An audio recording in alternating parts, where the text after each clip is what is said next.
Mic check 1, 2.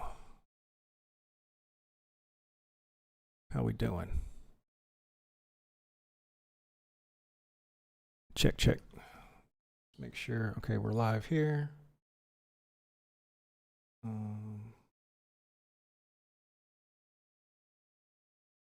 Okay, we're live there.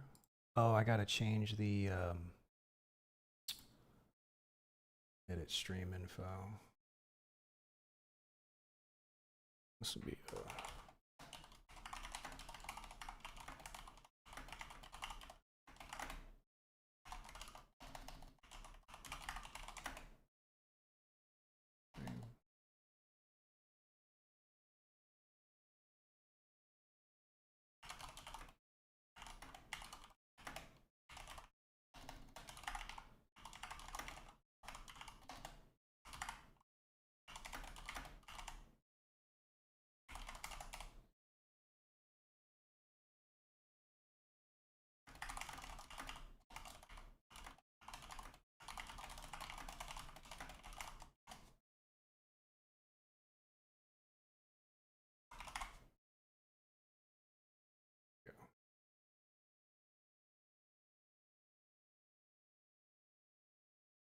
okay. I think that's everything. That looks good. That looks good. That's working. Perfect. All right, let me post on the Discord server that we're going live. Okay, buddy.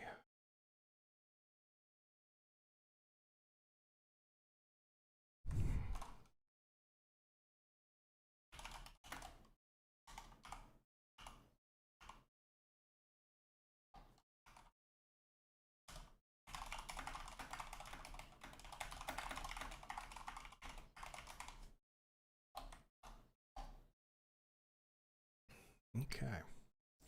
Got that posted. All right, now I gotta apply for some jobs online.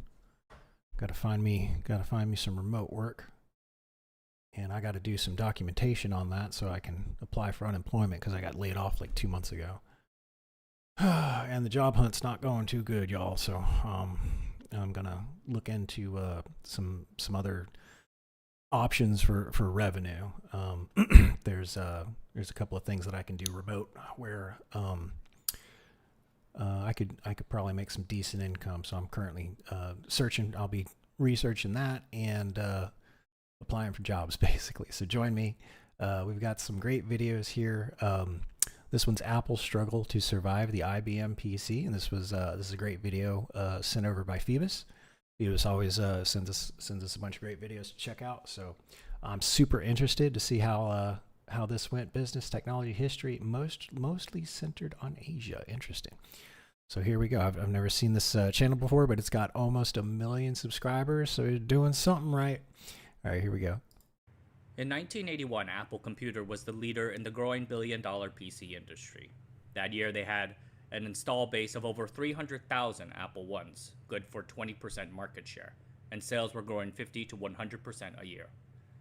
But that same year saw the introduction of the IBM PC, and with that, Apple's fortunes rapidly began to decline. Apple needed a follow-up to its first big hit. Making one turned out to be a seriously difficult journey. In this video, we're going to talk about Apple's struggle to survive the IBM PC onslaught. But first, let me talk about the Asianometry Patreon. Early access members get to see new videos and selected references for those videos before they're released to the public. It helps support the videos, and I appreciate every pledge. And I recently added an annual subscription option too. Thanks, and on with the show. What was then called the microcomputer, today your basic desktop PC, begins with the integrated circuit, more specifically the microprocessor. A computer needs memory and logic chips. In the 1970s, advances in semiconductor manufacturing made these chips both widely available and quite affordable. When you do that, special things happen. In 1974, Intel released the Intel 8080. Capable of addressing 64 kilobytes of memory, it became the standard for 8-bit devices. It wasn't the only one on the market. Notable peers include Zilog's Z80 and Motorola's 6800, but its wide availability helped make the microcomputer possible. That same year, out in New Mexico, electronics tinkerer Ed Roberts needed a new product for his calculator kit company. The company, named MITS, couldn't profitably produce calculators anymore thanks to the calculator wars.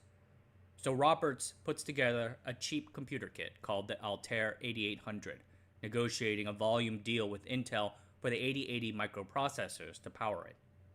The little computer cost about $395 in kit form, or $621 assembled, after the magazine Popular Electronics featured it on its January 1975 cover. The computer sold like gangbusters. The Altair essentially founded the $5.5 million microcomputer industry, yet MIT could not meet demand, allowing other companies with more compelling products and business savvy to overtake it. Apple was one of those companies. In April 1977, at the first West Coast Computer Fair in San Francisco, Apple introduced their Apple II computer. Their first computer, the Apple I kit computer, was more like a circuit board for hobbyists, but it sold enough, about 200 units, to prove the business model and warrant a more polished successor. The Apple II was described at the time as an appliance computer, a completed system that you can buy off the retail shelf, take home, and use. The computer looked professional and aesthetically pleasing.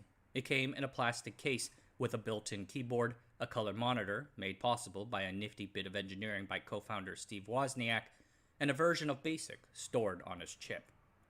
Very importantly, it featured 8 expansion slots for easy upgrades and add-ins from third-party companies. Called boards or cards, you can enhance your Apple II's display, memory, or sound capabilities. Wozniak added the system after winning an argument with his colleague, Steve Jobs. One last thing, the Apple II used MOS Technologies' 6502 microprocessor, based on a Motorola 6800 design, rather than an Intel 8080. This happened at the time simply because of money. When Wozniak was putting together the original Apple I, he grabbed the 6502 rather than the 8080 because the former cost $25 and the latter $179. The decision turned out to be a fateful one. It meant that Apple's operating systems and software would develop and grow separately from the Intel microprocessor ecosystem. The Apple II sold very well right off the bat, generating $750,000 in sales at the end of the 1977 fiscal year. But it was not the only player in the growing microprocessor market. Other notable microcomputers at the time included the Commodore PET, also exhibited at the fair, and the Tandy TRS-80, sold by the Radio Shack retail stores. Competition was fierce, but in 1978 Apple released a technical update by Wozniak that leapfrogged the Apple II ahead of its competitors. Even today, users are always wanting more memory. Apple President Mike Markkula wanted to use a checkbook program, but the computer's tape cassette memory took 2 minutes to load data from memory and another 2 minutes to write to it. In 1977, computers were transitioning from tape cassette memory to floppy disk drives, but making floppy drives reliable was immensely challenging. Previous microcomputer companies like Processor Technology failed and subsequently folded. In December 1977, Markkula held a meeting with some product goals. Floppy disk was number 1. Back then, Wozniak didn't know much about how drives worked other than once flipping through a manual about them. But he decided to spend the holiday season producing a brand new disk drive controller, responsible for controlling the flow of data in and out of the disk drive. He tore through documentation from various vendors and crafted a design of his own. This entirely new disk drive controller, the integrated Woz machine, used far fewer components and outperformed far more expensive systems. It remains one of his crowning engineering achievements. News leaked that Apple would introduce a disk drive at the 1978 Consumer Electronics Show in the first week of the year, and everyone came to see it. News about Woz's disk drive achievement reached 2 programmers, Dan Bricklin and Bob Frankston. They already liked the Apple II over the PET and the TRS-80, nicknamed the Trash 80 for good reason, because it was more open and good for games. But the disk drive news really spurred them to move forward with developing their new visual spreadsheet concept, VisiCalc, for the Apple II first. Exclusive to the Apple II for the first year, VisiCalc became one of the first examples of a killer app. It sold 200,000 copies in 2 years. Businesses were willing to pay thousands to buy an Apple II just to use this spreadsheet software. Apple could have owned the software themselves. Before its wide release in 1979, VisiCalc co-author Daniel Filstra showed it to Apple and offered to sell it to them for $1 million. They turned it down. Nevertheless, Apple II sales went exponential. By 1980, Apple had sold over 100,000 of them, generating $100 million in revenue and giving them over 15% market share of the growing personal computer industry. IBM noticed the potential negative impact that VisiCalc-equipped Apple IIs would have on its sales. A $100,000 revenue business can expense a $5,000 microcomputer over 5 years at about 1% of annual sales. Back then, a large corporation, IBM's bread and butter, would spend about 2% of their revenues on data services. So in theory, IBM could possibly lose half their future sales to these microcomputers. IBM CEO Frank Cary decided that IBM needed its own microcomputer, produced outside of the company's traditional bureaucracy. He pulled together a small team in Boca Raton that eventually produced the IBM PC. The PC was a guerrilla project put together with off-the-shelf components, including a PC-DOS operating system from Microsoft and an 8088 microprocessor from Intel. Very unusually for them, the only parts that IBM sourced on its own were the keyboard and the basic input/output system chip, or BIOS. The IBM team did not take out any significant patents or the like. Similar to the Apple II, the PC had a modular, expandable architecture with components assembled onto boards. Customers can upgrade their machines, and specialist suppliers can enter the market with a component like a video card or a disk drive without having to build a whole machine. Project director Philip Donald Estridge owned an Apple II and was impressed with expandability. He insisted that the IBM PC have a modular bus system and not design any of their own add-ons. This approach might have been revolutionary to IBM, but not to the industry as a whole. I mean, Apple put together the Apple II the same way. The PC also came with a library of third-party software. This included VisiCalc itself, which sold more copies on the IBM PC than on any other platform, including the Apple II. But then came the ultra-popular spreadsheet app Lotus 123 and the word processing app WordStar, two killer apps which established the IBM PC as a truly useful tool for the business world. Apple had long known that the IBM PC was coming. But their fears about the juggernaut IBM entering the market were counterbalanced by skepticism that this stodgy company would ever be capable of anything particularly innovative. Some other people were optimistic that an IBM PC would validate the market and lend it credibility. It might even create a rising tide lift all boats situation. Now it is here. Company employees sought to show a brave face. President Mike Markula said, "We've been planning and waiting for IBM to get into the marketplace for 4 years. We are the guys in the driver's seat. We are the guys with 1/3 installed base. We are the guys with a software library. We are the guys with distribution. It's IBM who is reacting and responding to Apple." Steve Jobs said, "It's curious to me that the largest computer company in the world couldn't even match the Apple II, which was designed in a garage 6 years ago." He also said, "We are going to outmarket IBM. We got our stuff together." But he didn't say stuff. Such attitudes eventually led to Apple's infamous full-page ad in the Wall Street Journal, welcoming IBM into the PC market. Ballsy considering that IBM was many times larger than Apple, commanding a titanic marketing budget and a powerful direct sales force. Released in August 1981, the IBM PC was a near instant and unexpected success. The company predicted that it would sell about 200,000 units in the first year and 1 million over 3 years. They beat these forecasts by at least 500%. They sold about 50,000 units by the end of the year. IBM struggled to keep up with demand for their hit, shipping just 13,533 units from August to December 1981. There were massive backlogs. But by the second year in 1984, supply caught up, and IBM was soon selling 200,000 units a month. The IBM PC surged from nothing to seizing a third of the market. Apple still sold a whole lot of computers, and those sales would grow, but their microcomputer market share would erode from 20% to 11% by 1984, good for second place. To sell the PC, IBM copied the microcomputer makers and brought the computer to retail outlets like Sears and Computerland, turning away from its traditional sales force. And they backed it with the full might of the IBM machine with its 400,000 employees 40 billion in revenue, and 6 billion in profits. Such a company can easily fund a marketing campaign to annihilate any competitor. Now, the first generation microcomputer makers have to compete with IBM, sitting right on the shelves alongside them. How can they survive? Commodore, Texas Instruments, and other contemporary microcomputer makers stampeded to avoid the IBM giant. By August 1982, Commodore and TI had cut prices of their computers to under $200. That December, Atari cut prices of their budget microcomputer, the Atari 400, to under $200. The company could not handle the financial repercussions of doing so and collapsed, losing $500 million and laying off thousands in 1983. This left Commodore and TI as the remaining big players in the low-end space.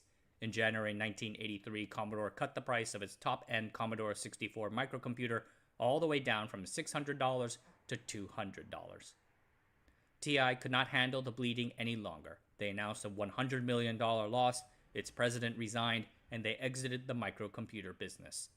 Apple needed to do something, but what to do? One of Apple's failures leading up to the IBM PC was its inability to expand its product line. At the start, the microcomputer space largely targeted hobbyists, home users, and education.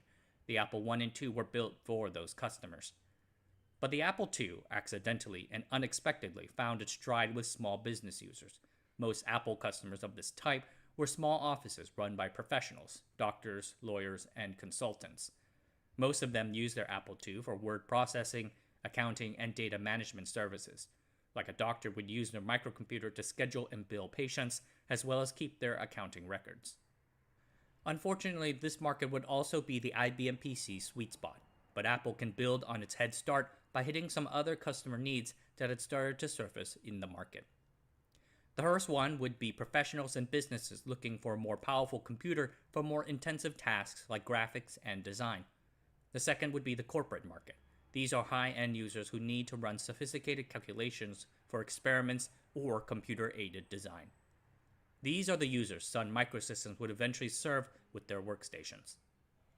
The Apple II was a monster hit. It was still a hit in 1982, a year after the IBM PC introduction and 5 years after its own, when it sold 600,000 units, the most in its history. But Apple struggled to come up with a successor. The Apple III, actually announced a year before the IBM PC back in May 1980, perfectly illustrated these struggles. By 1979, management, seeing the Apple II as quite old and in need of replacement, tried to offer the Apple III as a higher-end successor specifically made for businesses. With a faster microprocessor, Apple II emulation, and a full upper-lower case keyboard. But unlike with the Apple I and Apple II, the work of one man was. A committee led by Steve Jobs designed and built the Apple III. The result was a mutant compromise machine pushed out into the market in March 1981, way too early. The computer also cost between $4,340 to $7,800, a high price to pay considering that it shipped without some of its advertised features and suffered a 20% failure rate due to an overly ambitious design. Most notably, some of the chips in the computer fell out of their sockets. Management genuinely thought that the Apple II would vanish 6 months after the III came out, so they canceled or limited features that could have improved the Apple II, like a memory expansion, and even stopped mentioning the computer in their marketing. But despite several fixes, the Apple III sold only a tenth of the volume of its predecessor, so in 1981, Apple grudgingly went back to the II series and created the lower-cost Apple IIe, marketed as an evolution. Released in January 1983, the $1,395 Apple IIe was a massive hit. It was very profitable thanks to a custom integrated chip that Apple would eventually produce for less than $100. Apple sold the Apple IIe for nearly 11 years, their longest-lasting computer.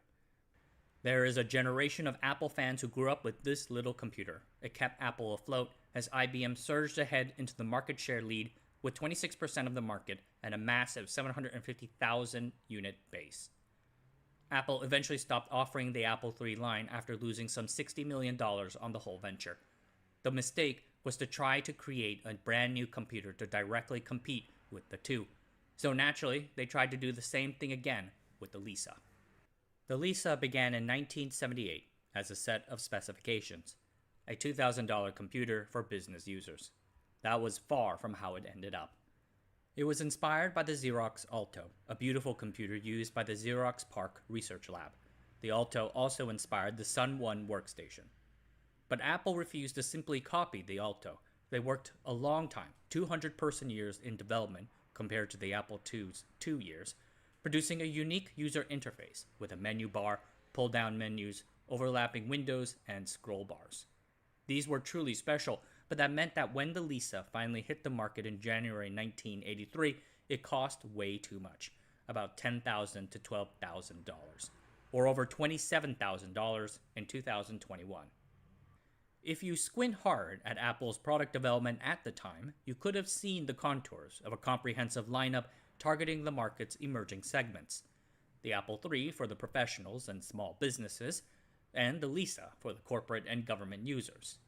Both the Lisa and the Sun 1, Sun's popular workstation, use the same microprocessor, a powerful Motorola 68000, so it might have been capable of the task. But Sun 1 ran the popular Berkeley Unix operating system, onboarded a library of technical software, and thus became the workstation of choice for those engineers and professionals in need of more compute power. The Lisa never went beyond the 7 applications with which they shipped. Developing those cost $20 million, nearly half of the project's total budget, and those applications taxed the processor so much to make the computer feel sluggish to use. So the Lisa fell into an awkward space, not powerful enough to be a workstation, but too expensive for professionals who would rather buy an IBM PC for about $2,000 to $5,000 to do their spreadsheets and word processing. Sadly, the Lisa never managed to gain the attention it deserved for its software and interface innovations, thanks to the Macintosh. The story of the Macintosh's creation is legendary, and there are some great resources you can pick up to learn about it, but the core story goes something like this. Original founder Jeff Raskin started the Macintosh project to produce an easy-to-use home computer that would cost about $500. So, if the Apple III was for pros and small business, and the Lisa was for corporate high computing, then the Macintosh would be for the person on the street, the people's computer for their home and maybe some gaming. Steve Jobs, still smarting from his removal from the Lisa project, came onto the Macintosh. Entering into a hell-bent competition against the Lisa team, Jobs produces a milestone computer with a groundbreaking graphical interface.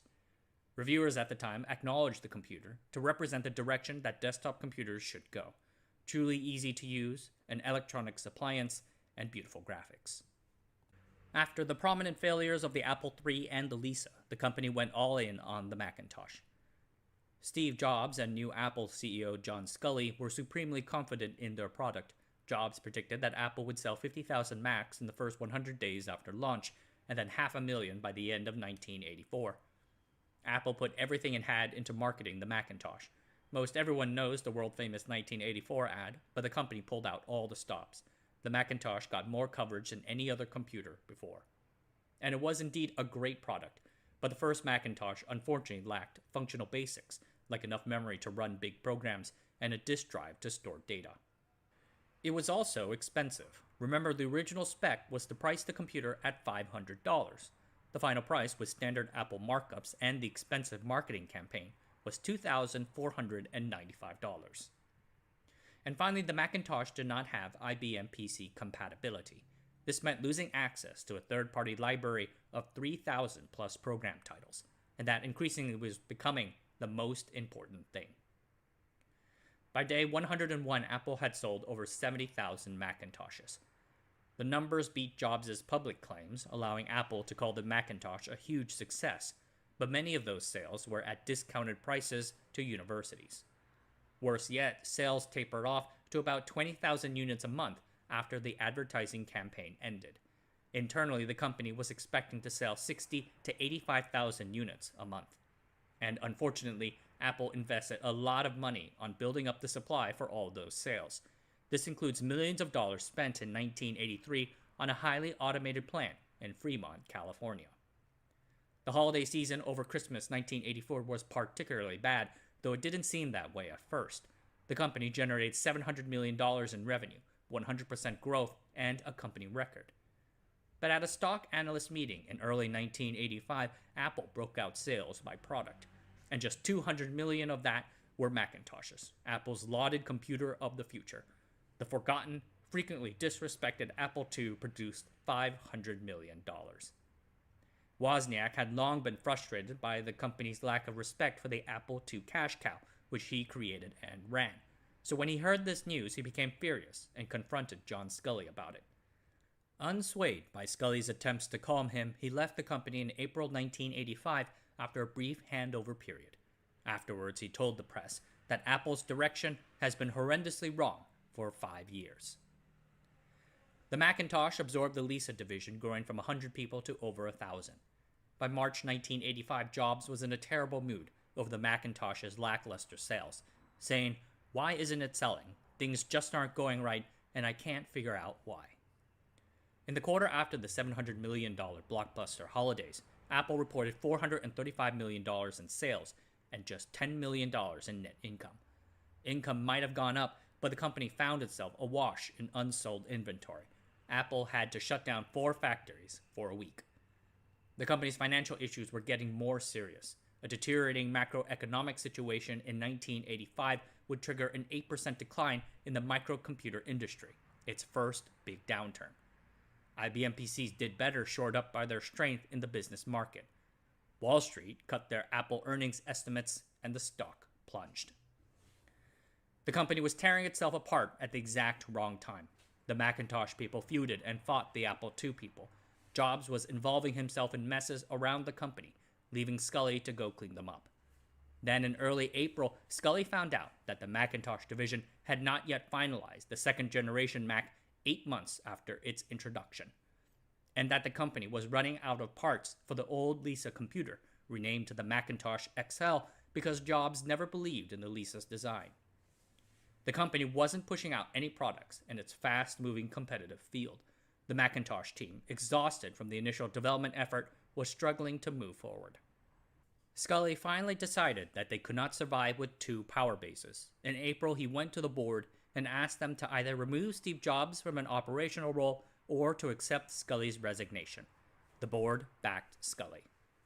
Jobs tried to make nice for a few months, but was finally formally stripped of his titles in May 1985 after a failed coup attempt, while Scully would be abroad in China. Shunted aside, Jobs finally resigned a few months later in September 1985.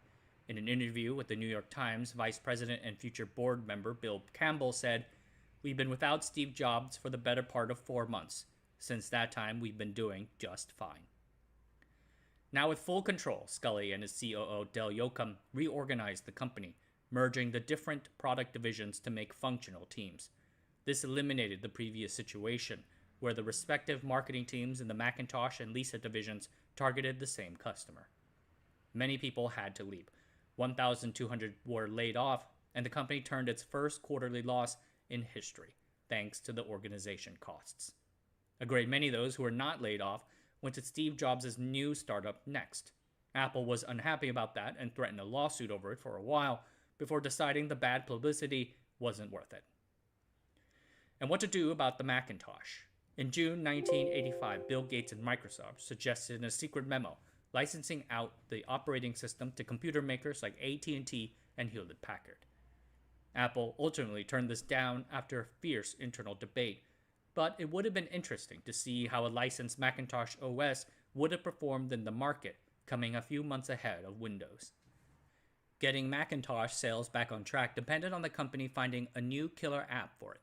The Apple II benefited from the VisiCalc. What would be the Macintosh's VisiCalc? For that, we need to wind the clock back a little bit. For a long time, Apple sold dot matrix printers to accompany its Apple II line, the image writer. It could print about 120 characters per second at a resolution of about 70 to 140 dots per inch. The Macintosh could use the image writer too, but the team felt that they needed to produce a new, higher resolution printer to more take advantage of their computer's graphical powers. So they partnered with Canon to produce the LaserWriter, a laser printer capable of printing at 300 dpi.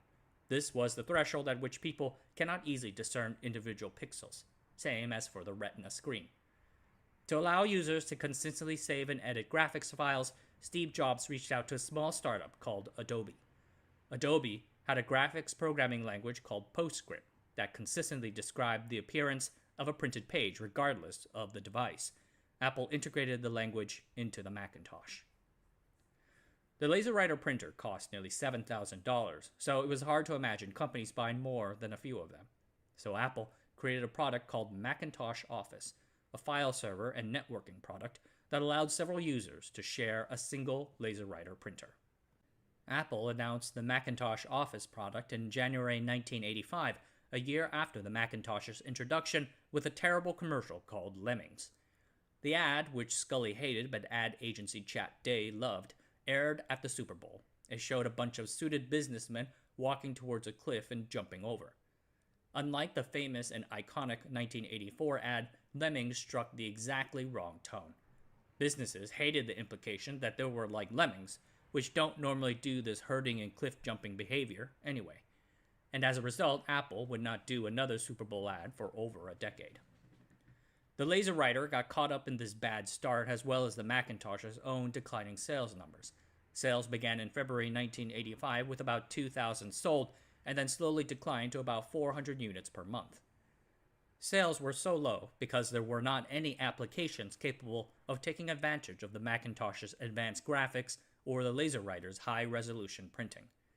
Though I do want to note that the original Macintosh, with its 128K of memory, was hardly capable of running such a thing anyway. We needed to wait until later for a better product with more memory. In the summer of 1985, with Apple caught up in crisis, a young product marketing manager named John Scull, not John Scully, was given the task of saving the LaserWriter. Scull had little resources of his own, and no one on his team except for a summer intern. He started by going around talking to software developers, Adobe, and electronic publishing companies.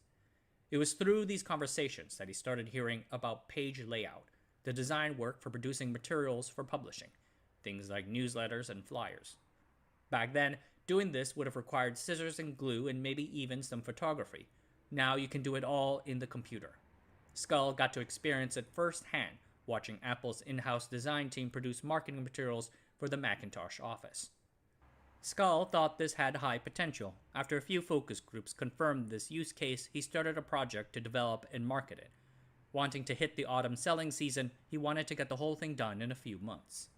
He found a small WYSIWYG, what you see is what you get, page layout application called PageMaker, made by the Aldus Corporation. He liked it and bundled it together with a few Macintoshes and a LaserWriter for Apple's distributors to sell. Scull didn't like the phrase page layout and changed the name to desktop publishing, at Aldus founder Paul Brainerd's suggestion. Aldus, Adobe, and Apple teamed up to train Apple's dealers in how to sell the use case and the bundle to their customers. A distributor would hold seminars to teach customers how desktop publishing works. A salesperson would then follow up shortly thereafter to sell the bundle. Sales turned around almost immediately. John Scully heard about this success and sought to orient the company towards his new, unique use case. The Macintosh was the only computer with this graphical interface, and it soon captured 70% of the market. New software applications joined the fray. Aldus PageMaker was the first, but other notable programs include Quark Express, Microsoft Word, and of course, PowerPoint. By 1987, the industry had gone mainstream. A year after that, it became a billion-dollar global business. Apple's market share stabilized at about 8%. Its market share in the education field was over 50%. By 1990, Apple's sales surged to $5.6 billion, and the company enjoyed the highest margins in the industry. Apple had seemingly survived the invasion of the IBM PC into its market 9 years prior, cultivating a high-end market based on its unique differentiation. Despite this, there were people at the company convinced that Apple's high margins could not last. Dan Eiler's VP of Strategy felt that the company was on a, quote, glide path to history. Scully soon came to agree. He worried that Apple was increasingly viewed as the BMW of the computer industry. He nervously looked at the rapidly improving capabilities of the IBM compatibles, empowered by Microsoft's new operating system, Windows. So he decided that he needed to do whatever it took to bring Apple, quote, back on track, end quote. He anointed himself Chief Technology Officer and sought to produce a new, game-changing product of his own. Unfortunately, it would soon become a disaster. All right, everyone, that's it for tonight. Thanks for watching. Subscribe to the channel, sign up for the newsletter, and I'll see you guys next time. Okay. That's it's just amazing to me how far we've come. That's where we started out with those Apple IIs and those IBM Commodore 64s. Here we are. Now Phoebus has sent us another video to check out, and this one is titled "So About That $3,000 Prototype Steam Deck." So I'm super interested in this. I know there's a Steam Deck out there. I didn't think it was $3,000 though. Here we go. I mean, are you guys surprised? Yeah, I got it. Okay, technically, if we're being pedantic, I did not get it. I am merely having my way with it.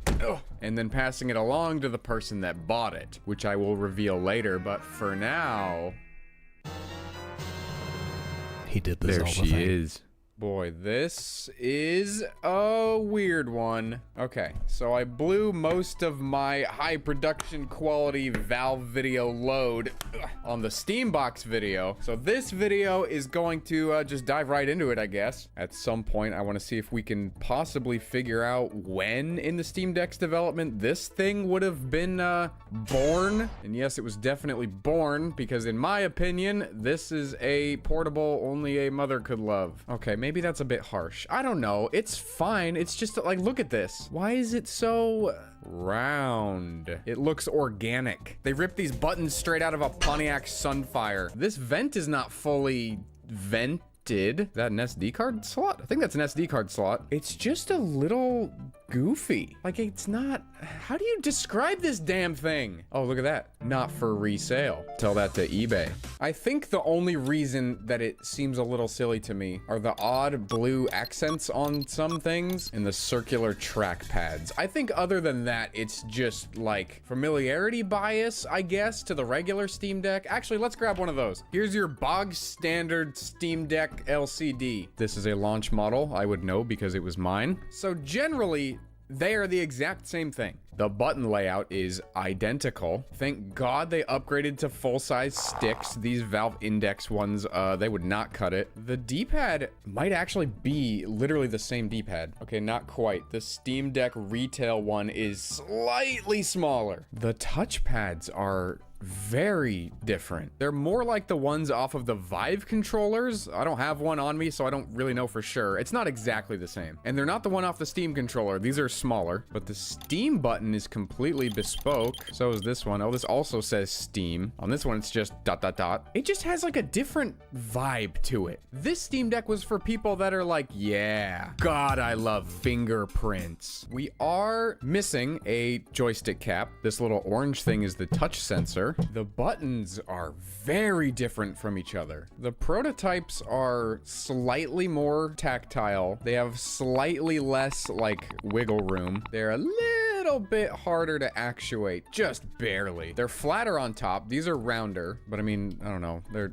pretty much the exact same thing. The B button on the retail Steam Deck is about to experience a landslide, and it famously does not have homeowner's insurance, so good luck, bud. The triggers feel really close. The prototype has like a proper button at the end of the travel for dual stage triggers. That's fancy. The travel's a tiny bit shorter on this though. The bumpers are bumpers. The screens look pretty damn similar. My Steam Deck has the anti-glare coating on it though, so they're gonna look a little different on camera here. But the bezel lines up exactly the same. I don't know, maybe it's the same screen. Oh wait, no, not quite. It's a little tough to see, but the bezel on the retail Steam Deck is a little bit shorter. And around the back, you can just see the fan just sitting there all exposed. I mean, I guess it is a prototype after all. The back is similar to the front. It's the same thing, but not. The rear grip buttons are radically different, though. They feel fine. They're not quite as comfy. Okay, now you might be thinking to yourself, who was crazy enough to buy that eBay listing? And I'll show you who it was on the Red Magic 10S Pro, a phone by the sponsor of today's video, Red Magic. I am going to summon all of my omniscient energy to determine that you are a, gamer. Look, you're a gamer. Let's not pretend otherwise, okay? You're programmed to be attracted to pretty colors. You're basically a moth that plays Undertale. What if your phone had pretty colors too? Oh, and also apparently made race car noises. There is a whole ass blower style cooling fan in there. I mean, when you're packing a liquid metal cooled 4.4 gigahertz 8 core Snapdragon 8 Elite CPU, a 144 hertz display, up to 24 gigabytes of RAM, and up to a terabyte of storage. Well, I would expect there to be a fan present, because based on those specs, I would expect that to be an entire computer. This thing also has fully programmable shoulder buttons on it, which is nice because I couldn't imagine playing Sonic Riders Zero Gravity any other way. And gaming stuff aside, it's also just a really solid phone. I mean, literally. That chunkiness gets you a completely flush backside. Camera bump? Never heard of him. A headphone jack, praise be. A massive 7,050 milliamp hour battery. 80 watt fast charging. I had to double take because that's crazy. Some laptops can't even do 80 watts. It comes with an 80 watt charger too, which is nice. Check out the Red Magic 10S Pro at the link in the description. Now watch as I curse the rest of this video with continuity error since I am recording these out of order. This is Sadly It's Bradley. He's the one that bought this prototype Steam Deck. You're probably not surprised to hear this if you saw the prototype Steambox video. This is the dude that first kind of started talking about that, and he's been very cheeky about this whole thing. The Steam Deck prototype that's sold on eBay. Yeah, okay, as if you weren't the one that bought it, brother. But it's all good because this motherfucker funded this video. So thank you, Sadly It's Bradley. You are a local legend as usual. Make sure to follow him on x.com, the everything app by Elon Musk, and subscribe to him on YouTube. Okay. I've got a fun fact for you. I don't believe that anyone has ever really done anything of any kind with the CPU, or excuse me, APU that is in this guy. It is not the same as the retail Steam Deck, which kind of scares me because, you know, the Steambox was like a one-of-one computer. Not really, but we're gonna go with that. But the CPU in it was just a first-gen Ryzen 5. It was, you know, pretty pedestrian, to be honest. And the GPU was just a basic RX 580. So because of that, I wasn't too worried about testing the performance of it. You know, you can just go Google that if you want. But this is a lot more one of one. Or excuse me, one of at least 34. But again, these are engineering samples, so they're all gonna have different CPU. Oh, hello. Well, I guess we'll just see what CPU it is. Wow. Fuck it. Long BIOS. If it's anything like other tablets, you can... No? Can we... No. Do we have a mouse? Negative. Oh, that makes a fun sound. Listen to this. Interesting new valve noise discovered. I like it. What about the D-pad? Oh, the D-pad, yes! It's still highly cursed because it wants to be landscape, yet the screen is portrait. Whatever, we can work with that. I wonder if I should, like, stretch the video out to make the aspect ratio correct. Is this better? Oh my goodness. This is a well-endowed BIOS. So much to play with here. Okay, missed this earlier, but we've got 8 gigs of RAM. Retail has 16. Chipset says AMD reference code Picasso Pi FP5. Okay. It appears to be dual channel memory running at 2400 megahertz. I've always wondered why the CPU is hard to find sometimes in these BIOSes. Device 1, Fun 1. Oh, look at that. Fun 7, Fun 2. They're all set to auto. Okay, we've got a fully automatic Fun here. Okay, CPU configuration. Picasso CPU 10. I think that's probably the best we're gonna... Oh, wait. This is just a Ryzen 7 3700U? Picasso did paint one, so I guess that makes sense. Okay, so never mind. I guess this is just a typical APU. I mean, maybe. We'll get into it later. It could just say this, but it's like a modified version of that, and they just kept that string there. Like on the Steam box, the motherboard was said to be one motherboard, but then when you looked it up, it didn't look a thing like the motherboard that was in there. So we still gotta dive deeper. We do have an SSD installed, but I won't hype you guys up about data this time because I was told that it ain't got nothing on it. it. Nonetheless, I will make an image. We'll do a little bit of data recovery trickery, see if we can unearth anything. Discrete GPU support. That's interesting. Whoa, you can make a RAM disk in the BIOS? That's actually pretty cool. Yeah, this really is a pretty stout BIOS. The Steam That box is didn't have cool. much of Making a anything. RAM disk in a Okay, BIOS. well, I want to boot into an operating system. I'm almost certain that there's no operating system on here, but you never know. Nope. Okay, it just goes right back into the BIOS. Okay, so I'm gonna take an image of that SSD, and then I think you know what's coming next. So there's been a development.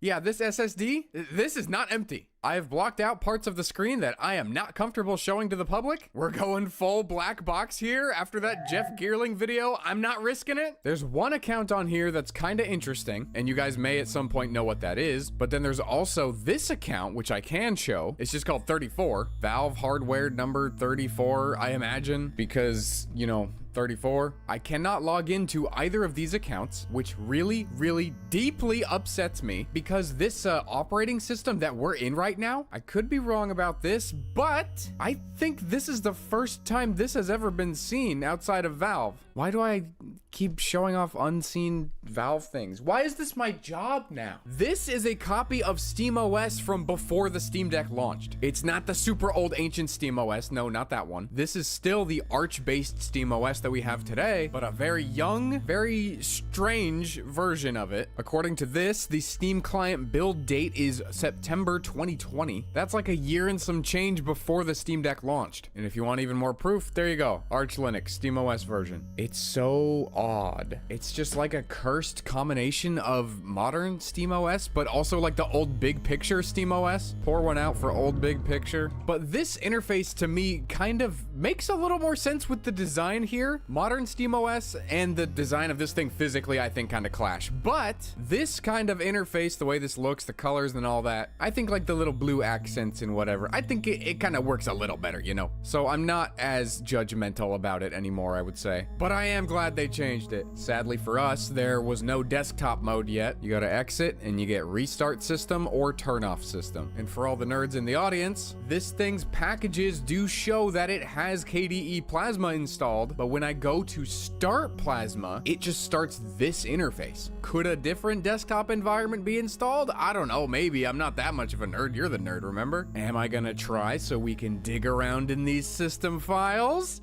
No. One, because that scares the shit out of me. I'm sure I'm already on Valve's watch list for the last video. And two, it's not really my story to break. We're gonna leave that to Sadly It's Bradley and his band of goons. They'll have more fun with it than I will anyway. What I want to see is what's inside the prototype Steam Deck. Oh, well, that's one way to cool an SSD. Oh boy. Okay, we're breaking out the fine china. I feel bad just like removing this piece of tape. Like, this is prototype Valve Steam Deck tape. What do you mean? I can't just throw it away. Goodbye, little antenna. Goodbye, other little antenna. And that's your back plate. This has an interesting texture. It's kind of like a 3D printed thing, but obviously this is not 3D printed. I'm guessing that's just like really coarse lines from a CNC machine. Well, I don't know. Maybe it is 3D printed. Look at this. I mean, Valve has found the infinite money glitch, so maybe they did just get these 3D printed. These two metal bits are definitely CNC machined though. That looks cool. I wonder what that sounds like. Yeah, sounds like a Valve product. 4 little chips of the denotated stuff. This is kind of interesting, but also not at all. It has an Intel Wi-Fi chip. And the reason I say that's kind of interesting is because obviously this is an AMD thing, but it's also not interesting because Intel Wi-Fi chips are really good. I've got a Ryzen laptop myself with an Intel Wi-Fi chip because the MediaTek one shit the bed. Now our SSD, I presume, is right under here. Oh, I broke it. Okay, I'll do this correctly. Does this go under the SSD? Oh my god, it goes under the SSD? What? No wonder it wasn't going, because it goes like this. Oh, this is a similar kind of, like RF shield or heat shield or whatever the heck that they put on the retail Steam Deck. I remember when it first came out, everyone was changing their SSDs all willy-nilly, and there's this little foil RF thing just like this that's supposed to go around the SSD, and people just weren't putting it back on, and then having a bunch of issues and being like, oh, why am I having a bunch of issues? Because you didn't put the thing back on. Interesting to see a very long version of that here. I took the disk image and all that, but something just really does not feel right to me about overriding the SteamOS that's on here, just in case it's an SK Hynix something or other. Don't worry too hard about documenting this stuff. I'm going to do a full Linux scan later. Look in the description for that. And if you were curious as to how I got this thing to actually boot into that operating system, I'm almost certain that there's no operating system on here, but you never know. Okay, it just goes right back into the BIOS. It was just a grub issue. Grub is kind of sort of a thing that tells the computer, hey, there's an OS on here, you should probably boot that. That was essentially missing or broken. And for the nerds, I just booted into a Manjaro live USB, trued it into this thing, reinstalled Grub, and that was pretty much it. There's something written on the battery. Geetac Technology Corp. Good old Geetac. They make like police tablets or something. There are Valve logos on this thing, but they've been stamped out by this little blue something, which I don't want to scratch up, but it kind of looks like the scratch out thing on like a lottery ticket. See, we got one over here too. Oh, look, manufactured dates. 11/19/2019. Damn, is this thing closer in relation to the Steam box that I had versus like the retail Steam Deck? Wow. What is in here? There's a little proof of concept 2-34, control 163. Okay. There's our little APU. I will not be removing the heatsink because I am determined to not obliterate this thing, and that is a very quick path to doing just that. I'm also going to leave the controller PCBs in place because while it would be cool to see under them, once again, I will quickly obliterate it if I do that. All it would take is one of these stupid little connectors to just... Wait a second, there's a micro USB port in there. Okay, we have to plug that into something. Red Magic, I would like you to meet the prototype Steam Deck controller port. Is it working? Do any of the controls work? No, they do not. Okay, maybe I'll plug this into something that's not a phone. Okay, I just plugged it into my computer and it didn't even recognize it. So while this is a micro USB port, I don't think it's doing USB things. It's probably just used for debugging with some other proprietary board thing that we don't have. I wonder if the engineers that are designing something like this, I wonder if they know that like their design is never gonna see a retail release. Because like at some point, yeah, you know you're designing like a prototype, but at what point do you think like, oh yeah, this is gonna be the thing that people buy? Because like this looks really well made, like it could be a retail product. I mean, I don't know, it looks like a gaming computer thing device to me. Obviously they probably wouldn't ship it with these giant chunks of aluminum, but I don't know, it's a pretty refined design, the whole package. So what I think I'm going to do now is plug in a new SSD here for our purposes of installing our own SteamOS, and then put this thing back together. Yeah, like that. Then plug in this here flash drive with this here dingle dongle. Step 1, step 2, step 3. Oh, I need a keyboard for step 4. Wait, no I don't. It said welcome to SteamOS. Sorry, bud, I know you like being on camera. We just don't need you today. Welcome to KDE Plasma. So we're gonna try the method that didn't really work that great last time. And by last time, I mean on the Steam box where we tried the Steam Deck recovery image, which is what is on here right now, to install SteamOS. And to get that to work the best, you should do it on the most Steam Deck-like hardware that you have. And if this is not the most Steam Deck-like hardware that I have that is not a Steam Deck, I will personally eat pant. Reimage Steam Deck. Oh, the clicky don't work. Reimage Steam Deck. And remember, I did a little off-camera SSD changing, so don't worry, we're not overwriting the beta build. Reimaging complete once again. Will we have better luck this time? You know, to you, this might look like a black screen, But I can actually decode this message. It says right here, why did you bother? Just use Bazite instead. If you didn't catch it, that's okay. It takes a very trained eye to see these things. And a whole lot of experience fucking with these stupid operating systems. Okay, Dirty Cherry Keyboard, your time has come. BIOS, please. Extreme Pro 0. Let's go. I love displays that were made to be for tablets. I love them so much. Wow, this is fucked. What am I even supposed to do? I guess I can just plug in another monitor? Thank you, Prototype Steam Deck. Very cool. I'm gonna restart with the monitor plugged in. I have been banned from entering the BIOS. It simply will not do it anymore. I love evaluation hardware. I love evaluation hardware. I love evaluation hardware. Holy shit, go into the fucking BIOS. Well, that did nothing. Can we just like tab our way through? Whoa. Oh, okay. So if we set the language to Arabic, the buttons are here, but then we have to deal with the operating system in Arabic. Okay, that has to be a last resort. How many tabs does it take? 1, 2, 3, 4. We can use this information. Go back to English. 1, 2, 3, 4. Enter. Oh, okay, so we're still mildly fucked. This is crazy. I am a Linux wizard. Is this what they mean when they say they prefer not to use the GUI? This is how Linux users prefer their Linux. They hate user interfaces. No user interface. Okay, so here is the strategy. We're gonna see how many tabs it takes to get back to keyboard. 1, 2, 3, 4, 5, 6, 7, 8. Okay, 8. So in theory, if we do 7 tabs, 1, 2, 3, 4, 5, 6, 7, this is probably the very last option on the screen, which is the one we probably want. Enter. Oh my god, I'm so good at this! Okay, be back in a moment. This deeply feels like something I should not be connecting to the internet. What the hell? Valve already has my IP from the Steambox video anyway. This has got to be the first time that this was actually accurate. Up here's the power button. Well, no, but you know, over here are the volume buttons. No, that is the headphone jack. Volume buttons are right there. You're off by about an inch, but so am I. Last of all, down below is the micro SD card slot, and that one could not be more wrong. That's up there. You know, this display seems higher resolution than the Steam Deck, but for some reason, I cannot see what it is or change it. Hold on. Let's go to desktop mode.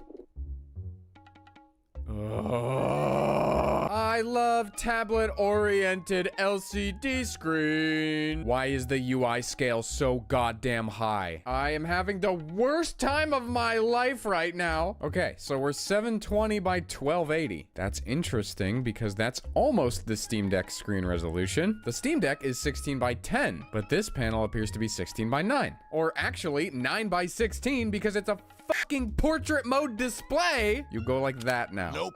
Wow, you are fighting me. Why are you fighting me? You go like that now. Dude, please. Nope. I would like to. It's a portrait mode display because they're probably using a screen designed for a tablet or a phone. Simply that one. No, that one. Yes. Apply. No, we go that way. Much better. And then we'll turn this way down. There we go. That's nice. Now that's what I call an optimal Bazite experience. Okay, fun side quest. Back to gaming mode. Or, you know, just sit there with the cursor on the screen. That's gaming too, I guess. Oh, for the love of God! What is happening? I turned the scaling down. What? Oh, wait. Automatically scale user interface. Off. I assume this is the slider. Adjust slider. Can we go?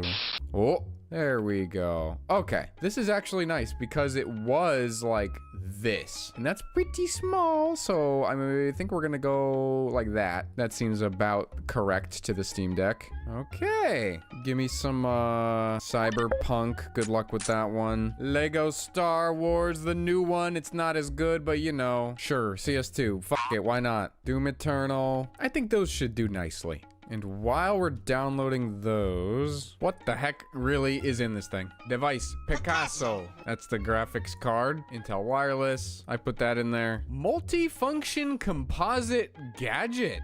Oh yes, of course, the CD-ROM, which we definitely have. Interestingly, the only Valve thing on here is wired controller. Obviously, that's just the controller. But part of me expected there to be like a built-in Steam controller receiver or something like the Steam box. But nope, this is the only Valve thing. It doesn't even say Valve is like the OEM for this whole computer. Just take a look at this. Manufacturer, default string. Product name, default string. Serial number, default string. Asset tag, I'm gonna let you guess on that one. So this thing has no maker and no model according to the software. Guess they just didn't really get to that point yet. The monitors from Anal Ojix. I didn't even know a battery could be a device. It is once again coming up as that Ryzen 7 3700U. I have no reason to think it's any different than a normal retail one, but the only way I know how to check that is in Windows. So I'm gonna put a little clip here of me checking that out in Windows. I don't know, it looks the same to me. Wait, RAM module 6 gigabytes, so dim. 6 gigabytes? No, that's not true. Oh wait, 5.7 gigs of RAM? What happened to 8?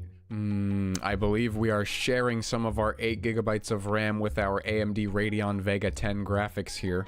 That is highly unfortunate. Wow, this thing is gonna perform really bad. But enough of this tomfoolery. This is a gaming device after all. And who would I be if I didn't game on it? So, it's began like flickering. It's not like too bad, but oh yeah, is she doing it. This is a minor bruh moment, and it does not appear to be correlated with the brightness because I can put it way down. Actually, okay, that looks fine. Wait, no it doesn't. That looks terrible. Oh, that's real bad. So I don't know why this is occurring, but hopefully it stops. New fun issue. Look at this. Audio, output device, auto null. And we go to find a new one. Oh, guess what? Auto null. So we have no audio device. I've spent the last 2 hours in desktop mode trying to get us an audio device, but no, it's just not gonna happen. But that's okay. You wanna know why? BYOAD! Bring your own audio device. They call me the Guild Navigator because I'm the only one with enough drugs in my system to figure out a way to do this. So we power this thing, then connect it over Bluetooth. Oh wait, does Bluetooth not work? That's a problem. Reboot. Oh, there it is. I assume, at least. Okay, let's find out. So this thing is like half of a Bluetooth speaker. BYOS, bring your own speaker. It goes in there. So let's just plug some earbuds into it. Can we hear it? What? Wait. Okay, I can hear it, but it's coming from my computer speakers? I'm not even gonna ask. Who in the neighborhood has a goddamn Bluetooth dryer? It is not able to resolve the name of this thing. I'm just gonna click on the closest one. It's loading forever. Nope, not that. What about this one? No, that's the computer speakers again. Okay, side quest. I'm gonna connect to the dryer. Nope, it's not having it. Oh, there it is. Can we hear the voice of the Steam Deck? Yes, we can. Okay, unplug those. Grab this. Plug in that. Then into there. Nah, hell, now I need a computer. Okay, we'll use the merch store laptop. Plug it into the box. Are we receiving signal? Yes. Can we record it? Gotta turn the gain up. Can we record it? Yes, we can. All right. Works for me. Okay, we have audio. Good luck syncing this up, whoever's editing this video. Hopefully not me. Game 1, Counter-Strike 2. Oh, wow. Not off to a great start. I'm just gonna set the preset to low. There we go. That's double-digit FPS. Here it is. Counter-Strike 2 on the prototype Steam Deck. It's lucky if it gets 30 FPS. Oh, geez. While this is a yikes and a half, I will say it is pretty cool that it did just kind of open. Oh, boy. Wait, where's the sound? Okay, so you can hear this. Yeah, that works. No in-game sound? I changed the sound device, but it did not do anything. It might work if I restart the game, but that's unfortunate because guess who's not restarting the game? Oh, round 1. Naturally. Okay, I will say that these sticks are a lot more of a stretch to get to, especially with somebody like me who's got tiny fingies. Wow. Oh my goodness. 3 FPS. Oh, they're doing the thing where the models are slow. Hold on. Watch this ragdoll. If I can actually get the kill. Damn it. Oh, you can kind of see. See, I'm going slow. There was another device that did that. Was it the Google Meet? The PS4? One of them did it. I'll throw the clip up here. Yeah, something is all screwy with the physics. Okay, but is this really that much worse than like a normal Steam Deck? Okay, so it's not even a competition. This is a Steam Deck OLED, but the Steam Deck OLED performs as well as the regular launch Steam Deck. Wow, this is brutally better. This is crazy. They're like 2 entirely different classes of device. You know, it probably comes down to RAM, because look at that on the prototype. It's only got 4.9 gigs of available RAM. The Steam Deck OLED has 10.6. The CPU on the retail Steam Deck is also way faster. 3.5 gigahertz versus like 2.4. It's also allocating way more VRAM. Oh, look at the GPU clock on the prototype. 200 megahertz. Right, because this has Vega whatever graphics, and this is RDNA something or other. The onboard graphics on the prototype are just like way worse. And I guess that's pretty obvious if you just look at the two. It's not as easy to notice on camera because the camera is 30 FPS and the Steam Deck is currently running the game at 64. The ragdolls are pretty normal on the regular Steam Deck. Oh, well, there you go. Okay, we're just getting started. Oh, we have audio for this one. The one game I don't want it for because I'm gonna get DMCA'd. So the testing has not even began yet and we already have a winner. This is wonderful. I love this. I love dismissing all of these notifications. Stop selling me nostalgia. Let me play the game. Okay, the graphics are the same exact thing. Resolution is slightly different. The Steam Deck retail technically has a harder time because the screen is bigger. DMCA, DMCA, please, Disney, don't hurt me. Mickey Mouse, he wants my fucking money. I hate that rat. Oh, I forgot to mention that unfortunately the trackpad on the prototype does not work. The left one specifically. The right one works great. The left one, well, it does that. Listen to the vibration. What? We are experiencing some invasion-related turbulence. Please. Wow, very accurate. What the heck? That is a crazy noise. Okay, this runs respectable. 30 FPS. It's very playable. What the heck is that sound? You know, in a game like Lego Star Wars, I don't think it's that big of a deal that we're getting 30 FPS. What about the retail deck? This one's doing 60, no problem. It would probably go higher, but I think it's locked to 60. It's simply so much better. There's no way that this was the performance target they were thinking of going with. I'm guessing the CPU in this thing, the 3700U, that had to just be like a warm body to occupy the BGA socket, you know, just like for development. Okay, now I want to see if all of the like buttons work correctly, which is gonna be real interesting when this is the UI I have. Dude, because when you hit the right Steam button, it actually just acts like the left Steam button, which sucks. So the buttons don't map one to one. I want to see if the joystick touch works. Oh, hey, it does work. What you're doing there is jumping. There's a gun floating in my armpit. Is there a gyro? Yes. Yes, I believe there is. Whoa. Whoa. Yeah, it is. How about the back buttons? Yep, we got those too. Okay, so other than the right Steam button being a bit screwy, which I'm sure one of the Bazite people will fix, love you guys, it seems like all the controls are accounted for. Unfortunately, the performance is not. Wait, is this guy in pajamas? He has rebellion pajamas. Honestly, a flex. Oh, I was getting things set up on this one that I didn't even notice that this one just crashed trying to boot it. Not sure how well this one's gonna work. Huh? It's never made that sound! New valve noise? Oh, crashed at a different point this time. Luckily. Oh, not a crash. Oh, look at that. That was 14 seconds to render that frame. Hello? Okay, you do whatever it is that you're doing, buddy.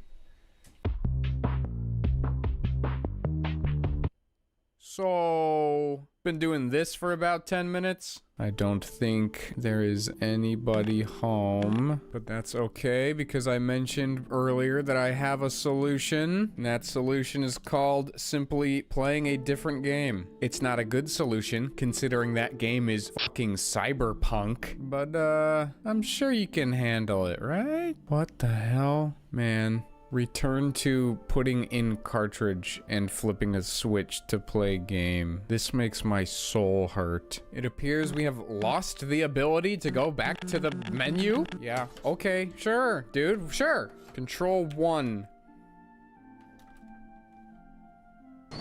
There we go. Okay, I am a little impressed that the game launched. Cyberpunk has a Steam Deck quality preset, so we're just gonna use that. One of these games is running better than the other. Can you tell me which? It's having a pretty bad time. It is technically still running. On the top left there, it was just moving, but the fact that the RAM usage is at 5.7 gigabytes and the VRAM usage is at 2 gigabytes, add those together, and that is almost 8 gigabytes. Folks, we are RAM locked. It's simply not denotated enough. Okay, little guy. You tried.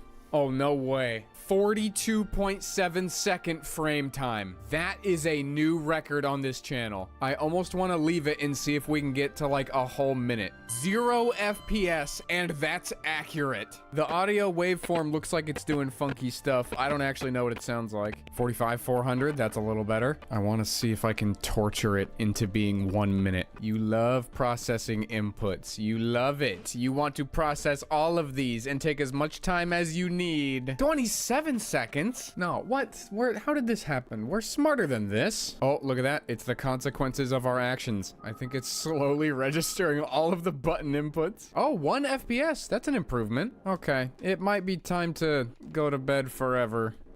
Thank you for watching this video, and as you can see, I am not in the typical Bringus studio at the moment. We're both about to get a lot more familiar with this one, so bear with me as the videos might be a little weirdly timed and just a little weird in general, a little more. Oh man, he's a bit too loud.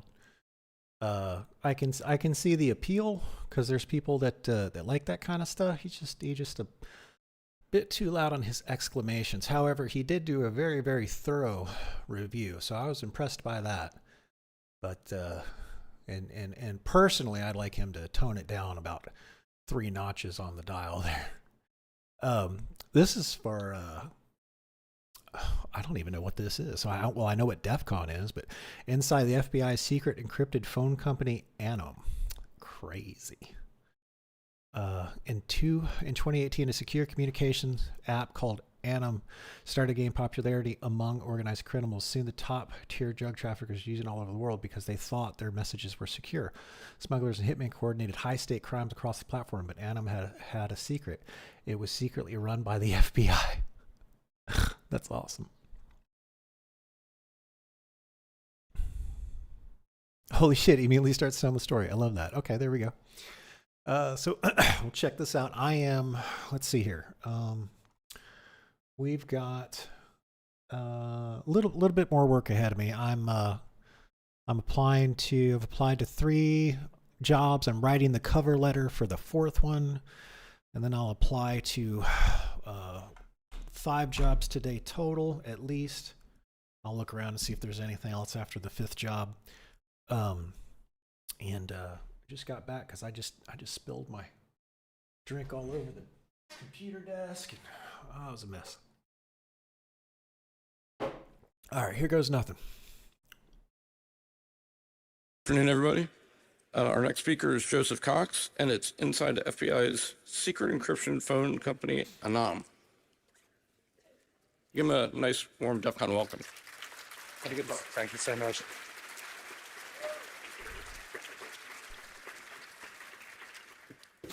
All right. I'll speed up the first little bit because of the slight delay. I'll start with a story. This guy, Domenico Gattanzeretti, he's from South Australia. He's a drug trafficker. Started with methamphetamine before moving into lots and lots of cocaine. He also sold specialized encrypted phones from a company called Phantom Secure. These were ordinary BlackBerry devices that had the microphone removed, the camera, the GPS taken out, and then they added PGP email encryption to those phones, which I'm sure you're all familiar with. And this allowed him and other criminals to talk outside of the eyes of law enforcement, basically. But the FBI shuts down Phantom Secure in 2018. Go forward a few years, and Catanzarati's working on this other drug deal. He says, on a different encrypted phone, a mate of mine has imported a welder with his mate's company. UPS has rang up and said they need a broker to sign the paperwork off the customs. Is that something you can do?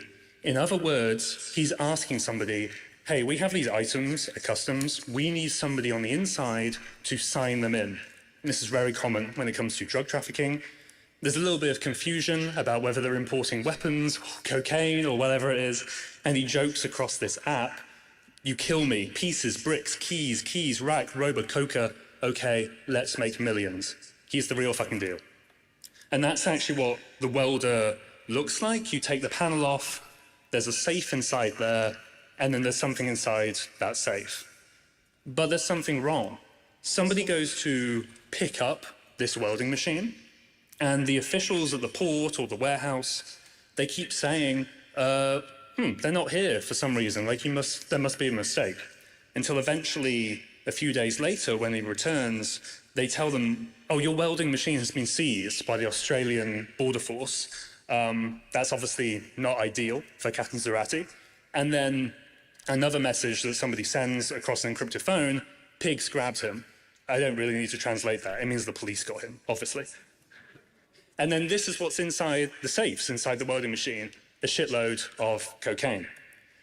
Of course, what Catanzarati did not realize was that the phone he was using, made by a company called Anom, was secretly run by the FBI, and thousands of miles away, FBI Special Agent Marshall Muse was reading his messages, as well as other agents as well. So who am I and why the hell should you listen to what I'm saying about Anom? I'm the author of Dark Wire, which I'm going to go into more detail shortly. I'm a co-founder of 404 Media.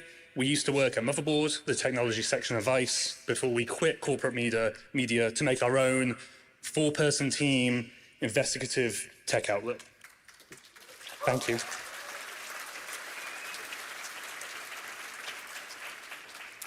So for Dark Wire, I've spoken to the people who coded the phones, the people who sell them to drug traffickers, the drug traffickers themselves, the FBI agents who manage this operation, other law enforcement officials from Europol, from the Netherlands, from Sweden, from Australia. And as you're going to see for the first time, which I haven't published before, I got a lot of documents about Anom. That photo, the top one, that's me trying to slyly take a photo outside the FBI San Diego field office when there was a camera looking down at me, just making eye contact with it. And then that badge is from when I snuck into a law enforcement only conference in Vancouver. I just signed up my real name and they didn't know who I was, so they still let me in. Briefly, what I'm going to talk about. The phone, so that's the software, the hardware, the network itself, and for the first time, the FBI front-end interface. Then the structure of Anom, sort of actually how this pyramid scheme worked and how all the people interacted, and of course the FBI's role at the top. Then there's going to be a little bit more of a story, sort of like the one I opened with, but about a guy called Microsoft, not related to the tech company. He just calls himself Microsoft. He had a friend in prison called Linux as well. And these black boxes, which you're going to see, and why Anom started to grow out of control. And then, just briefly, what this means for the going dark debate. I'm a journalist, I'm not an activist, I'm not a law enforcement official. I can't really decide where this debate goes, nor should I. That's sort of up to everybody else in the room, right? I just want to tell you what happened when the FBI did actually get a backdoor. So let's talk about the phone. Here is my Anom device. I bought it on the secondary market. Off Gumtree or eBay or something, because when the FBI revealed they were running it, a lot of criminals tried to sell the phone stupidly. This was a Google Pixel 4a. It also came on Pixel 2s, Pixel 3as, Samsung Galaxies, and some Chinese phones as well. And these were the black boxes I hinted at that I'm going to talk about a bit later. They were just Intel NUCs, next unit of computing. And it's just this tiny little computer, right? Kind of like a Mac Mini in a way, I guess. And you plug a phone into this, and it would load the Anom messaging app itself, and then also the custom operating system called Arcane OS, based on Graphene OS with some little tweaks that we'll get into. But that's actually sort of the production line of these phones. Now, let's say you're a drug trafficker, and you've bought the Anom device, and you open it up. What does it look like? And actually, sort of what are some of the interesting gadgets? You can see that one with the red box. The numbers aren't in order. They've all been scrambled up. And this is so that when you're entering the PIN code, somebody can't look over your shoulder and like guess the pattern because you have to type it in every single different time. There's a wipe code on the middle as well, and then the pin scrambling I just mentioned.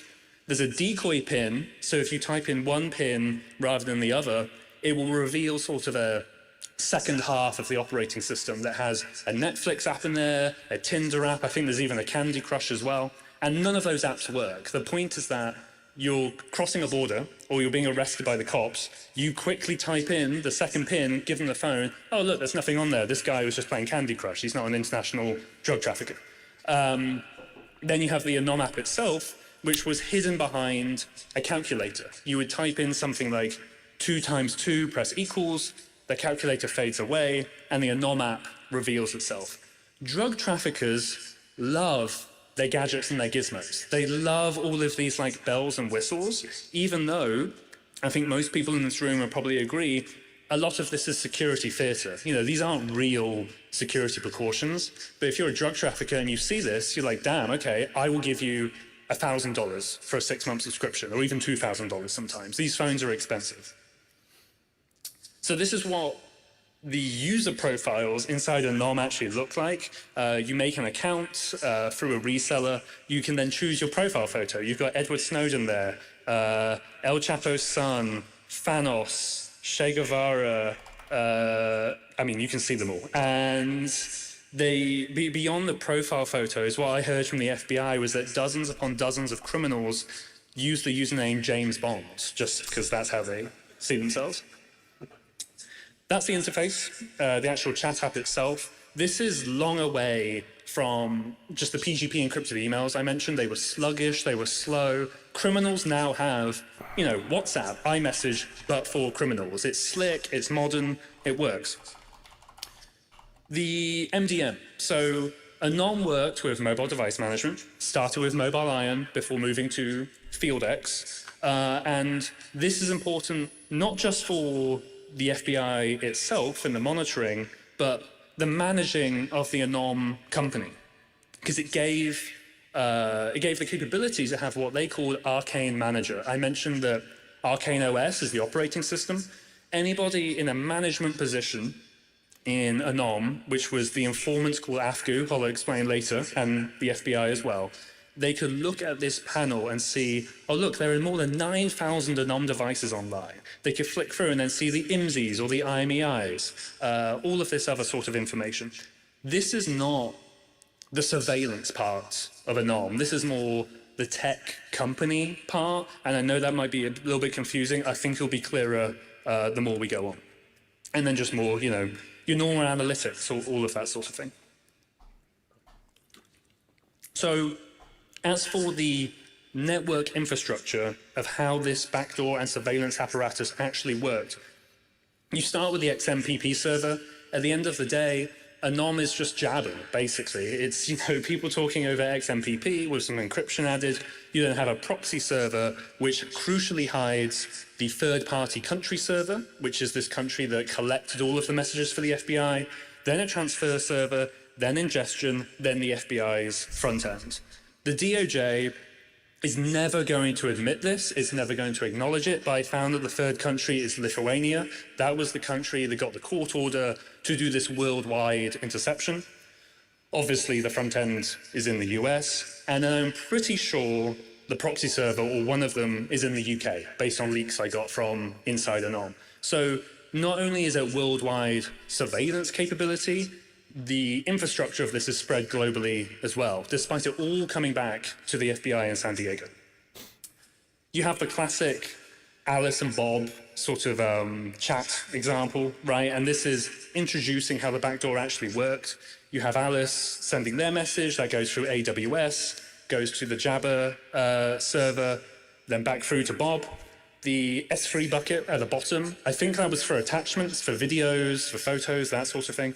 And then on the right, you have the most important part, bot. This is the backdoor into Anom. As it says, all sent messages carbon copied to bot. So basically what the FBI did was that even if two people were just DMing, the FBI added this sort of ghost contact and turned every DM into a group chat. The FBI was silently in every single DM being sent across Anom. These are just some code examples from the APK that got leaked as well. Echo and support, they're not really important. Backup was a backup feature you could use to archive your messages on Anom. I don't think many people used it, but the bit I've highlighted, bot at, and then the domain used by Anom. And as you see here, bot got recreated at the server. This is the most important part of the entire operation. So I mentioned Lithuania. And they're collecting all of these messages and then shipping them over to the FBI. I'm not going to get too into the legal stuff, but the reason the FBI did that was because they didn't think they could do it legally. They couldn't do it in the United States. They had to get a third country to circumvent the legal protections, basically. So every Monday and Wednesday, Lithuania would provide Anom messages to the FBI. You have the new database dump on the far edge. You then obviously take out the messages you already have. Here's your new data. You then encrypt it to a key that just the FBI has. You send it over to the FBI, and they're very, very happy because all of these chats just arrived with no strings attached. There's no warrant, at least for the FBI. There's no sort of court order beyond an MLAT, a mutual legal assistance treaty, which means, can we have that data, please? Yes, here you go. Now for the interface. If you're sat in San Diego, in these rooms and rows of computers, which I've walked through, this is the interface the FBI actually used to wiretap the world and then look through those messages. Holler iBot, iBot referring to that backdoor I mentioned. Holler is, I don't know, sarcastically saying hello, we're monitoring all your chats or something, I guess. But you log in and you need access via a law enforcement portal. This is how you get sorts of forensic tools, all that sort of thing, and the FBI would assign access to people who needed it, either in San Diego or later, that would be other agencies as well. Let's say you log in, you zero in on a user, you can then see all of their chats at the bottom, you can see various other information about their device, the members of the conversation, and then markings sort of in the middle of the screen. The FBI could select pertinent, non-pertinent, or cannabis, because some agencies were reading all these messages and like, well, we don't care about weed. Like, we just want to read messages about coke or heroin or whatever. Then you can pivot slightly and you can have these generated translations of all the messages coming in. So as the FBI expanded Anom around the world, obviously, tons of those messages were not in English. In this case, they're in Bernese German. And the FBI used in-house translators to rapidly translate these messages as much as they could, or they also turned to automated systems from AWS. But then you look on the right-hand side, sort of at the top, it provides a summary, and it says on line 2, Ghost comments on Tommy's Spanish skills, and it says they did this, they did that. And the idea is that these summaries. Okay, just a quick update. I got I applied to five different jobs, so hopefully I hear back from one of them. Applied for a bunch of project management stuff since I got laid off 2 months ago. I am so far enjoying the dirty tricks that the FBI be playing on all those traffickers and stuff. So this is super eye-opening. I actually got a buddy who's in the FBI. And he hinted at something like this a while ago, so I think this is what he was talking about. He said they have access to everything, so I believe him. So this is super interesting to me. And now I'm going to I got to get up and move around. Like if I don't exercise, my lower back starts getting bad. That kind of stuff. So I've got to do basically some basic exercises because I sit around at the desk for over 8 hours a day most of the time. So if I don't get up, move around, I've got some problems. So we're going to do that. And as soon as I'm done with the exercise, we'll switch over to something else. Thanks for sticking around. Summaries would surface what was interesting or important to the FBI analyst, so they didn't have to literally read every single message. They can go, "Oh, okay, they're talking about cocaine. I should probably read this." And as I said, it keeps going and it keeps expanding. And this is just to give an idea of the sort of languages that were being spoken across the NOM. You have Swedish, Serbian, Chinese, Croatian, Bernese German again, Albanian, Italian. And this just shows that the FBI is not policing inside the US borders here. It is really doing a worldwide surveillance operation. Of course, it's not just text messages being sent across the platform, tons of photos as well. Drug traffickers love to send photos of their product, or they say, "Hey, I'm parked here," and they also send selfies, as you can see in the bottom left-hand corner.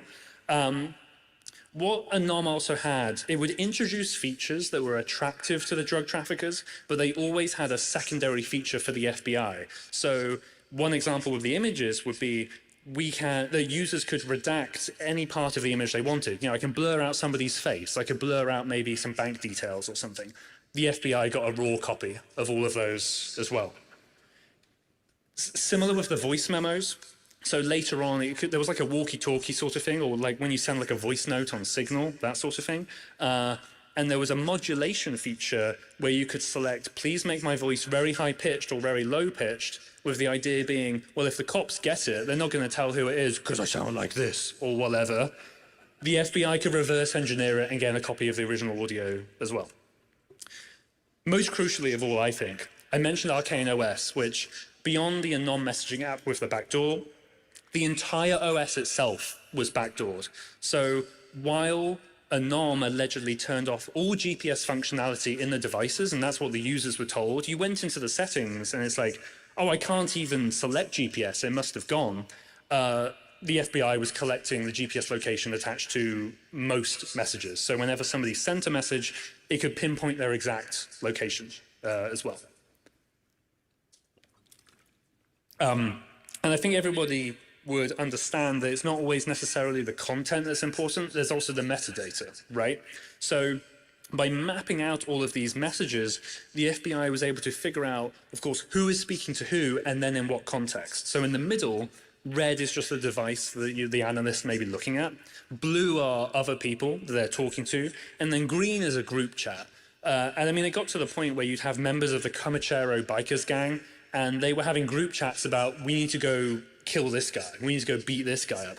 And the FBI could see all of the members of that group chat who were presumably involved or at least aware of this criminal conspiracy. So that's sort of how the phone works, how the backdoor works. What about the actual company? Because the FBI was secretly managing this company, but it was almost an autonomous entity in its own right. It had to go out and it had to operate like a tech company, it had to look like a tech company so the criminals didn't get suspicious.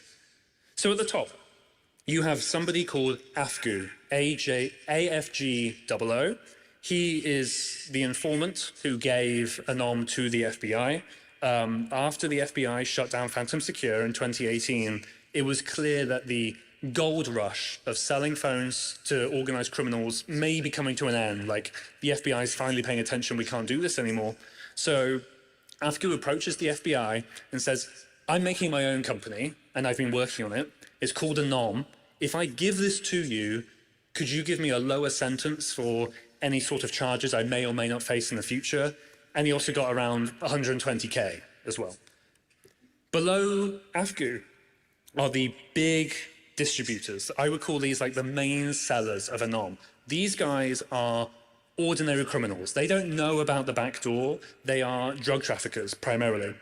The main one, Hakan Ayik, these are some photos from his wedding that I found online, and obviously blurred out his wife and child. But he is a top-tier drug trafficker, most wanted man from Australia.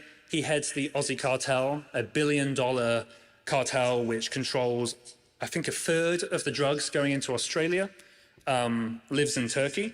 And he was in this higher echelon of deciding where the phones go. And that's a spreadsheet I got leaked from inside Anom.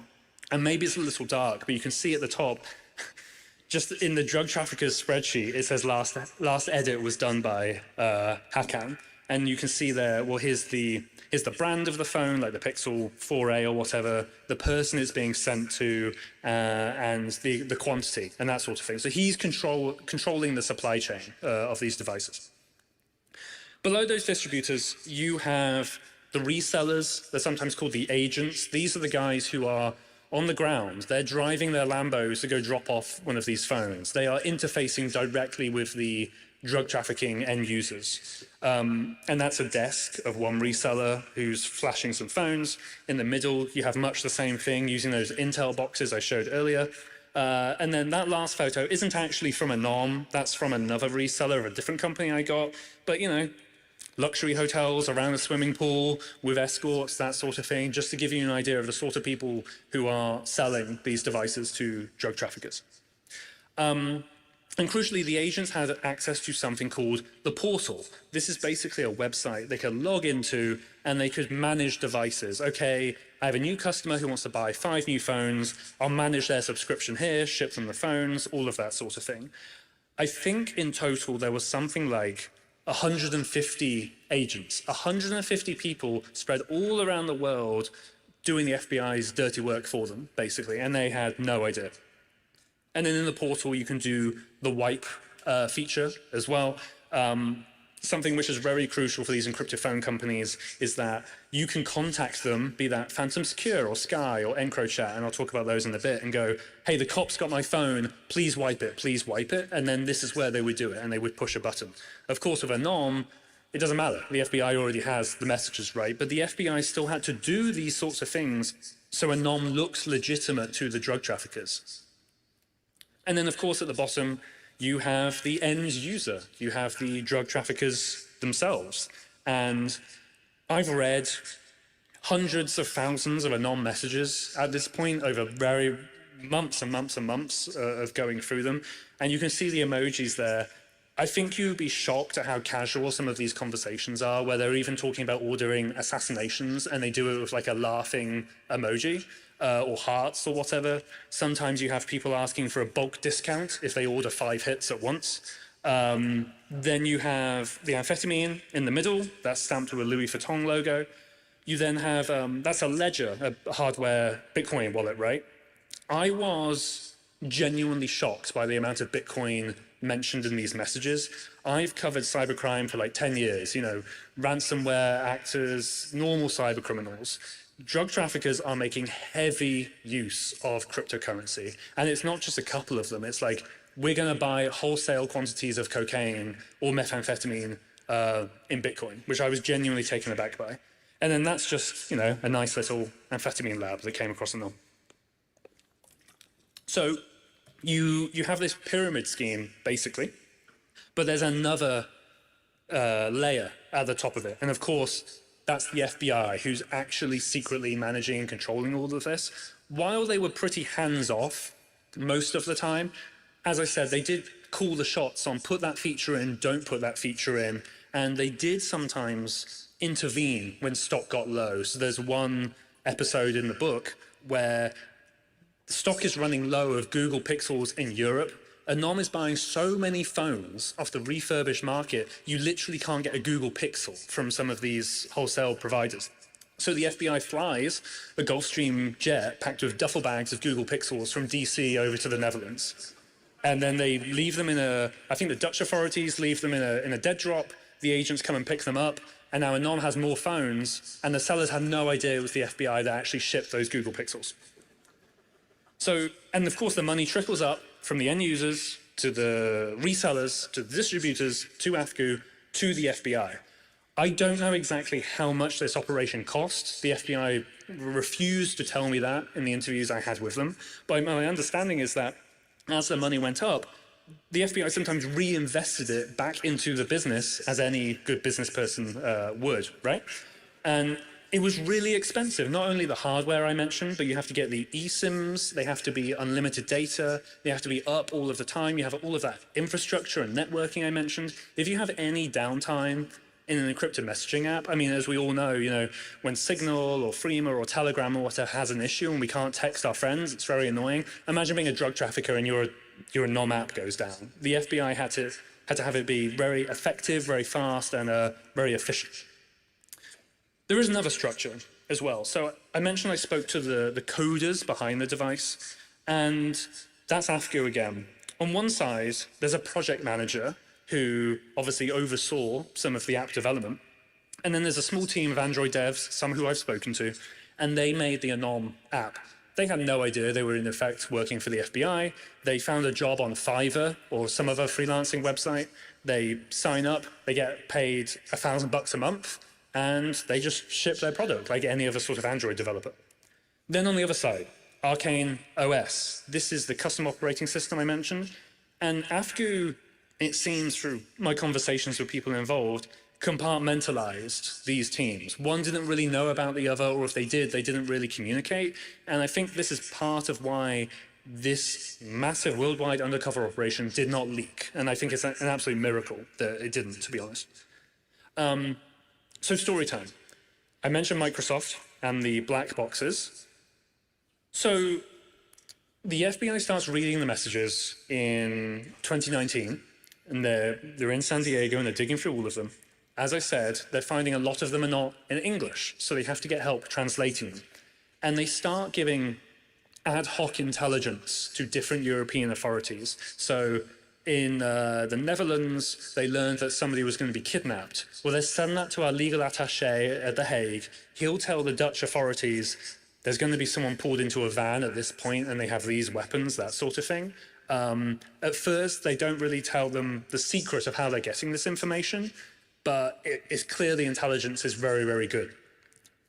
Eventually, that FBI front-end interface I showed, the FBI gives access to that to these other agencies. So this is BKA, the sort of Germany's FBI, I guess. And that letter, I'm not expecting you to read German, obviously, unless you can, but the vibe is basically that BKA gets access, they're reading through the messages, and the FBI doesn't even tell them it's from Anom. It's just like, here's a bunch of intercepted messages, go do what you want. The Germans have to figure that out themselves.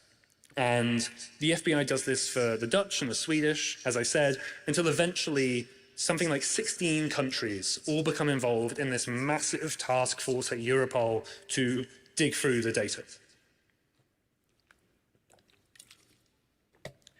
So the most transformative moment for Anom is the shutdown of Sky.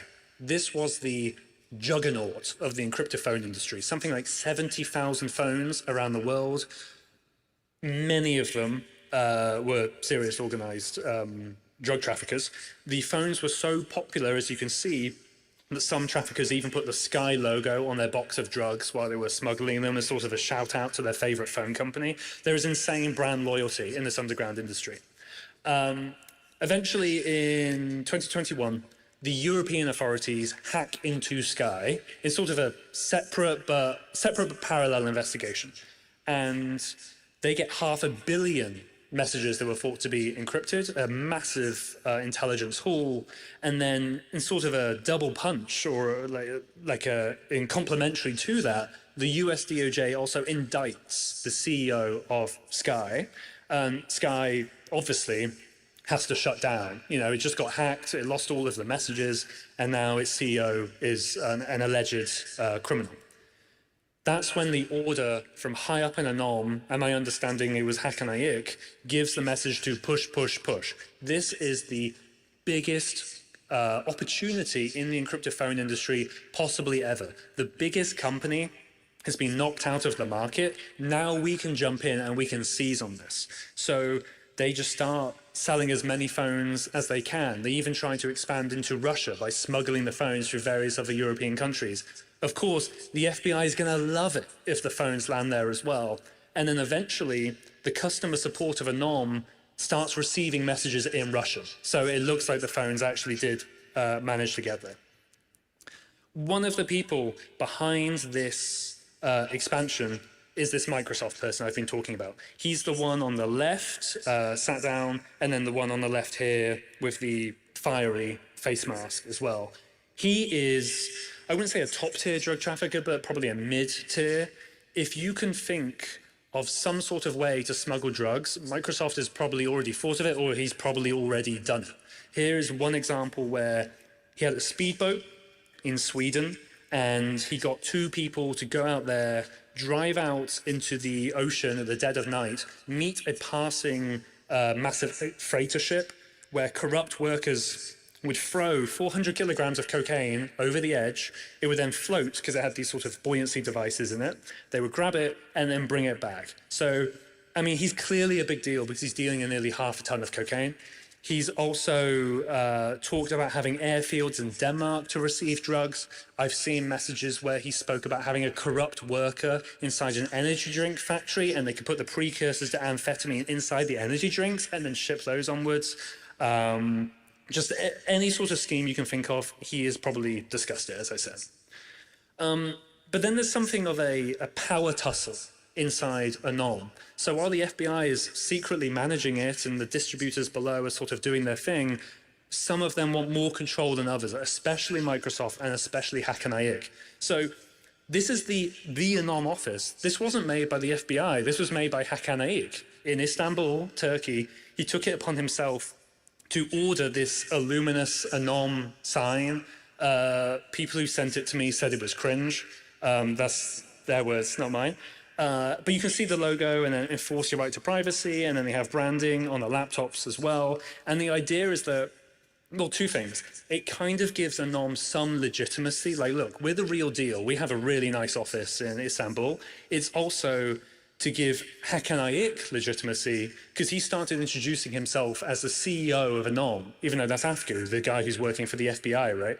And the reason for this is that drug traffickers have seen that selling phones is maybe not just as profitable as drug trafficking, but it's a pretty damn good business. And if you can control the supply of those phones as well, you can make a ton of money alongside your cocaine smuggling. So there's Microsoft giving a nice thumbs up in the Anom office. That middle photo is obviously the Anom sticker on a laptop. I don't think that's specifically the Intel black boxes, but they're flashing phones basically in Istanbul.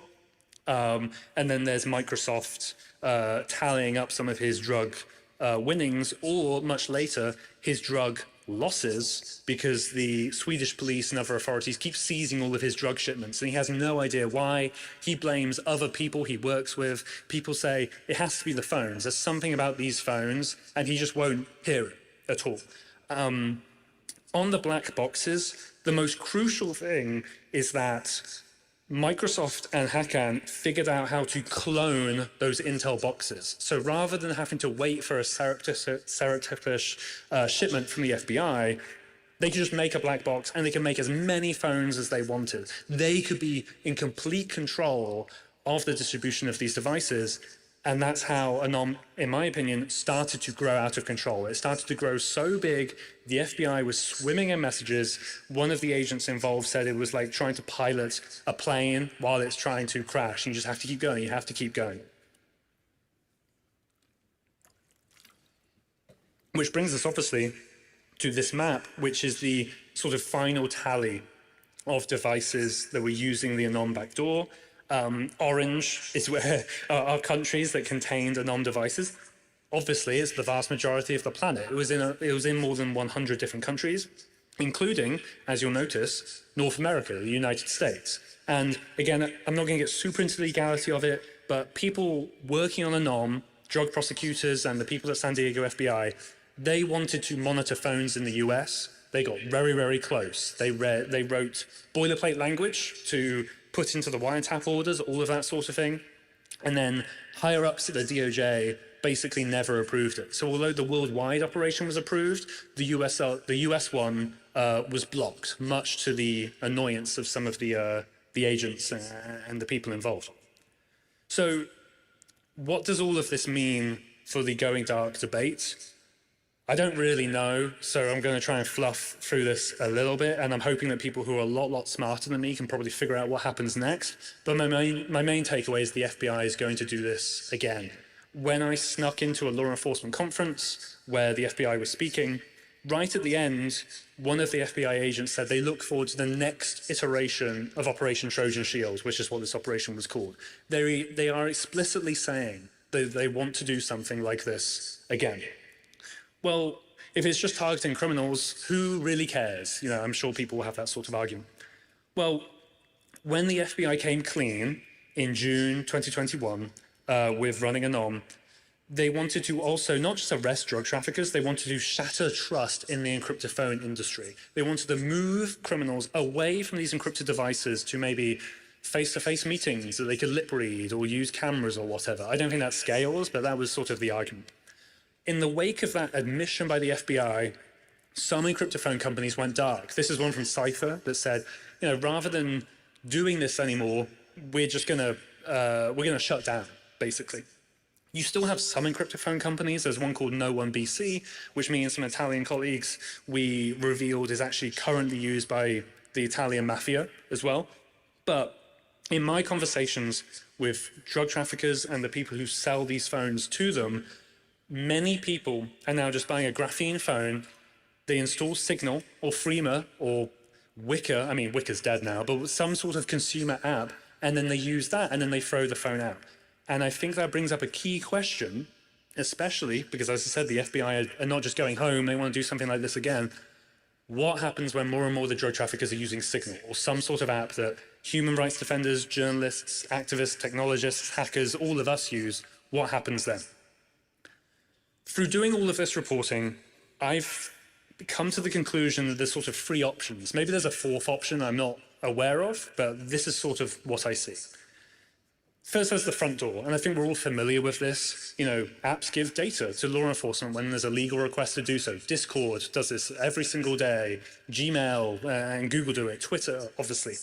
And that's, I guess, all well and good for non-encrypted services, but I don't think any of us would really want Signal or an end-to-end encrypted messaging service to start holding more user data so then it could be given to authorities, right? Signal, when it's compelled to do so, only provides the date and time an account was made and the last time it was used, a very, very small amount of data, and I think everybody probably likes that, except law enforcement. Then you have the back door, which is what I've been talking about. It's about Anom. Law enforcement compromising entire chat platforms. Anom, they also did EncroChat, they did Sky as well. That has massive latitude for collateral surveillance. I found that people on Anom included lawyers who aren't suspected of a crime. Their only crime is providing legal advice to drug traffickers, which is a very basic tenet of our justice system. Whoever you are, you should be able to get legal representation. And this threatens that. The last one is targeted hacking. I'm sure as everyone in this room will know, that relies on a very expensive market of exploits and offensive tools. You know, to get on an iPhone, you're going to need Safari or an iMessage exploit. You're going to need something to get out of the sandbox. You're going to need a kernel as well if you want persistence. So that's all very expensive, and that's going to be very, very hard potentially for agencies. Through my conversations with people who sell malware to Five Eyes law enforcement and intelligence agencies, it can be crafted in a way to collect only certain information from certain devices. Now, that it can obviously still be massively abused. We've all seen NSO Group, Hacking Team, Finfisher. But if you were to put a gun to my head and I had to accept one of these, it might be targeted hacking. I'm not endorsing it. I'm sure many people would disagree. It's just out of those, that seems like the least bad. But again, I'm not sure. I'm hoping others now can take this debate and sort of run with it. But my main takeaway is that the status quo is not sustainable. The status quo is what led to Anon. The FBI didn't do this in a vacuum. It did it because it felt empowered to. It felt like this was a legitimate option to do. And I don't know what happens now, apart from them trying to do something. And I just really, really hope that now this information is out there in the book and this talk, and we're going to publish an article probably when I go off stage in a minute, I guess, or in a couple of days. But people need to talk about what actually happened when there was a backdoor. Are we okay with that? Do we want them to do this again or not?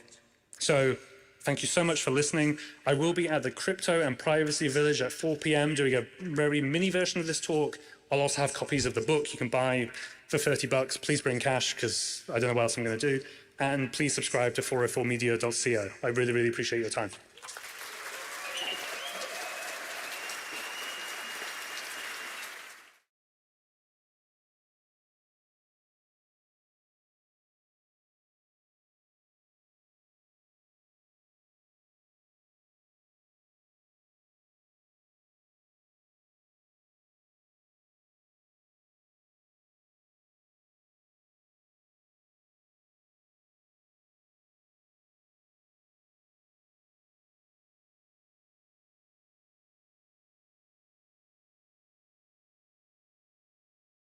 George has kindly accepted that we won't be taking questions about A Song of Ice and Fire here tonight. Yes, George R.R. Martin is done with fans complaining about Winds of Winter delays. He is really starting to get sick of your complaining. Body slamming Winds of Winter hopefuls with another cranky rant. Some of you will just be pissed off by this, as you are with everything that I announce here that isn't about Westeros. How has everything become so toxic? And so simultaneously you can have two entirely different positions, where seemingly the only reason for that difference is which one puts him in the position of power. As while he may be getting sick of fans complaining that he's too lazy to work on the books, he does engage in work with other people, which he also complains about himself. I mean, television and film are ultimately collaborative. I mean, you always have the director and the actors, and of course the studio will have executives, and they will give notes and all that. And you have to deal with all this, where some people do better than others.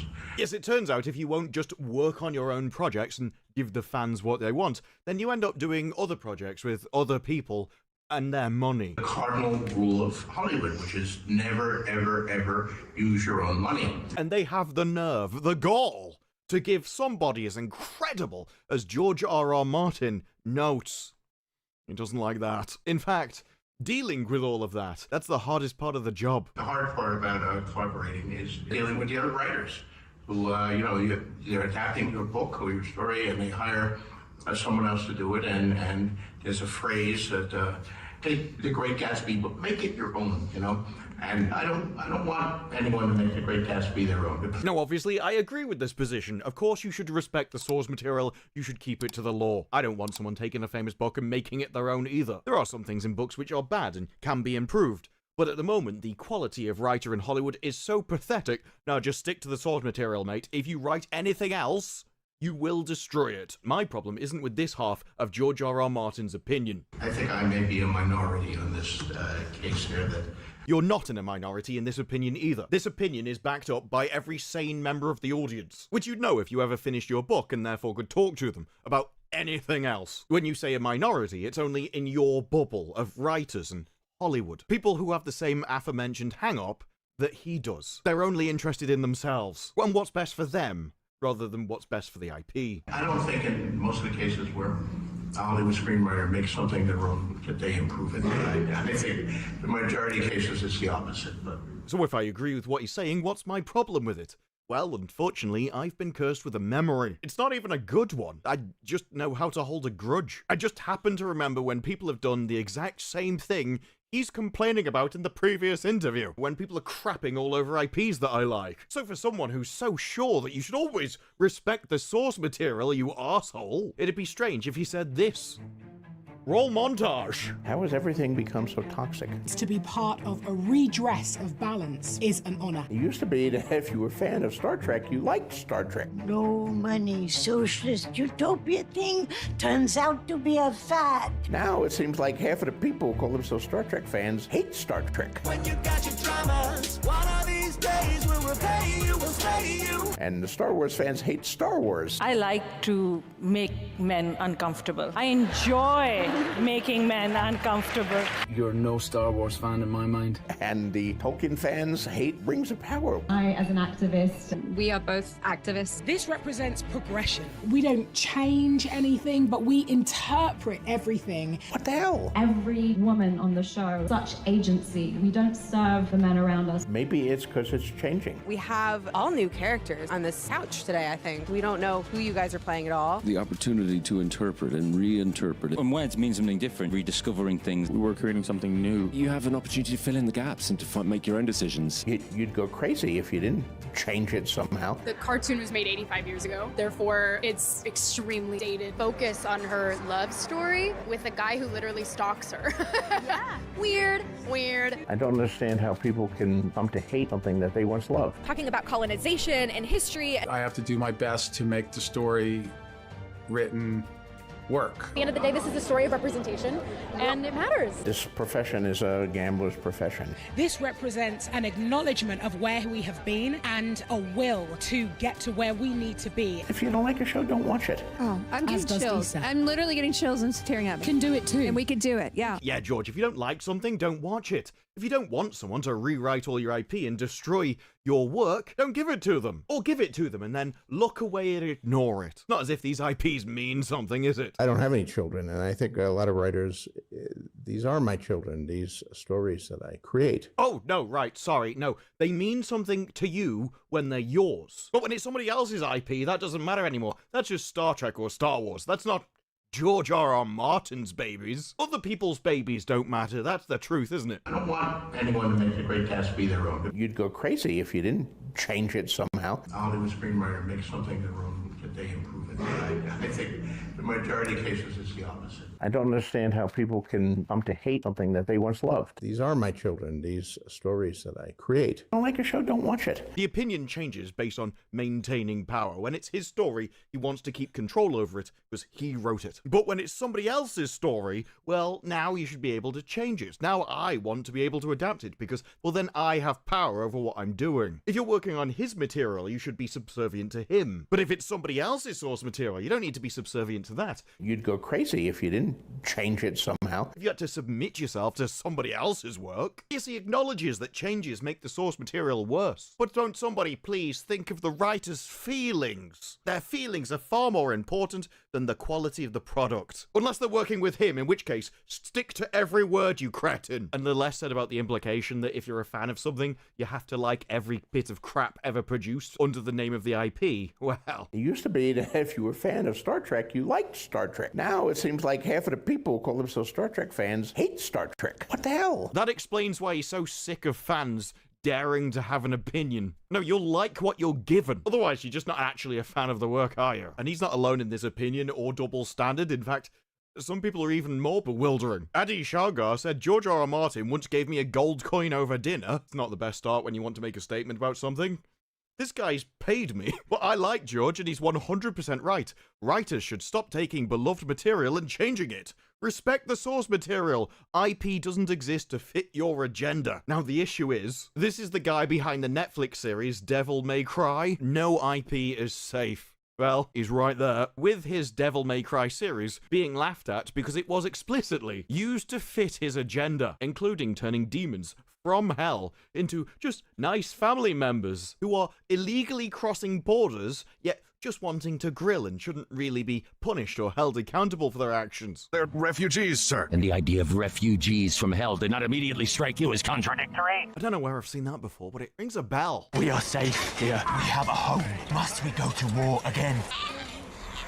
He's just like you. All he wants is to raise his family in peace. Oh, he's got a twisted evil baby too without a soul. Or how about when he did a story about America invading hell, firing missiles into a demonic horde? The music, I don't want to be an American idiot.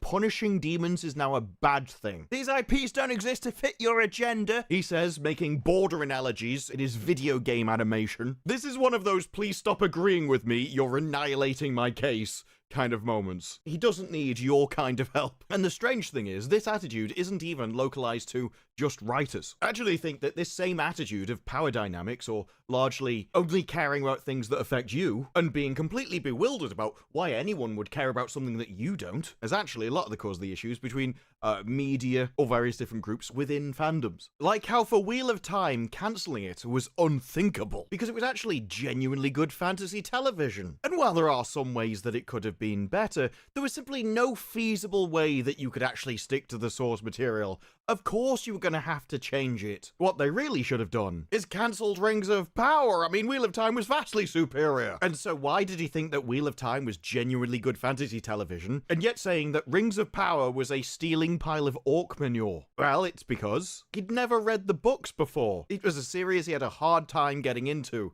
but he is a big fan of Lord of the Rings. He knows the Lord of the Rings source material, didn't know Wheel of Time, and so the changes didn't mean anything to him. But they did for Rings of Power, making it seem like a far worse show, when in fact Wheel of Time is far more of a horrific abomination to the source material than Rings of Power is. And yes, that is simply because Wheel of Time had more details written down about its time period than Rings of Power did. But the point still stands. You also see this with places like the Mary Sue. They have no trouble messing with source material at all. It's actually time to admit the Rings of Power is doing Tolkien lore better than the movies did. Look, I mean, the movies changed canon a little bit, but with Rings of Power, you just need to be open-minded about the changes. I mean, after all, we've got girl boss Galadriel now. We've got Sauron humping Galadriel. You'd go crazy if you didn't change it somehow. We've got elves that were born before the sun, also knowing they needed to be protected from it. Look, Arendur, he's the most Tolkien-esque elf there ever was. Obviously. I think that just goes without saying. And look, every adaptation changes stuff from the source material. A dark romance between Sauron and Galadriel, that falls into the realm of interpretation. I mean, after all, we all benefit from better representation. Why, when talking about Superman, don't we make Jimmy a woman? And hey, if he still gets with Lois's sister, well, that's a story she's interested in looking at. What you need to do is change the law to bring in people that never were there and to make stuff specifically for that. It's okay if you make the changes as long as they're the ones in power, they're the ones in control. Pander to them. And of course, fix it, because you wouldn't want anything like something to be sexist or bigoted. Doesn't matter if it was historical reasons, and we don't need things to be authentic or accurate. What we need is for things to be socially acceptable by weak, pathetic morons. Or how about when we changed Doctor Who? Captured lightning in a bottle when they utterly destroyed everything about the franchise. But that's all fine because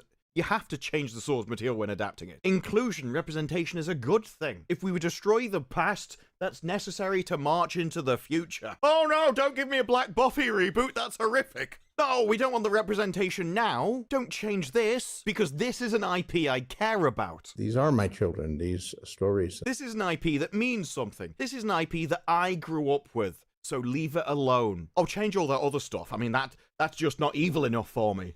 I need that change for me because that's what I want. But I actually like this one, though. Don't change this one. This is my baby. This is the one I cared about. This is my story. This is just bad on multiple levels for me. Don't get me wrong. I mean, it's not inclusive casting that I objected to. I just want them to get their own stories. I don't want my stories changed for them. I think they should be put off somewhere else. I think that's what I think. I think they should be given the privilege of being put into their own stories that no one cares about, rather than changing mine into something that nobody cares about. Unless I don't care about it, in which case changing it's a good thing, because after all, we all benefit from better representation. This is why pointing out hypocrisy doesn't work, because you're always pointing out a principle that they don't hold. If they believed in it, they wouldn't be hypocrites in the first place. What it generally is a misunderstanding of the principle they actually have. In this case, I'm the most important person in the world, everything should be for me. I think the thing I'm most excited for you guys to see is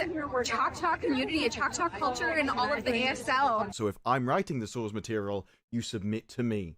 If I'm writing somebody else's, then it submits to me. Or from the audience perspective, if I care about the IP, then the writers should just keep it how it is and submit to me. Whereas if I don't care about it, then it should be changed to make it for me. And all the virtue signaling, all the gloss, all the, oh, I just want representation is all used as a cover for this principle. It's always the worst people pretending to be the best, while slurring everybody else who actually has morals. Not that they can understand that, because this whole generally only comes from a lack of theory of mind or abstraction in the first place. It's hard to care about something that you can't perceive. But it also breaks the fundamental rule of business that whenever you have a product, you have a target market, and that is the only thing that matters. Sure, you could adapt the source material, but every change that you make in that adaptation should be aimed solely at the target market. So if you're making a Fantastic Four movie, or really any superhero movies, everybody knows what the target market is. But a lot of people struggle with that. When they say, we're getting the Sue Storm we deserve, it's a lot like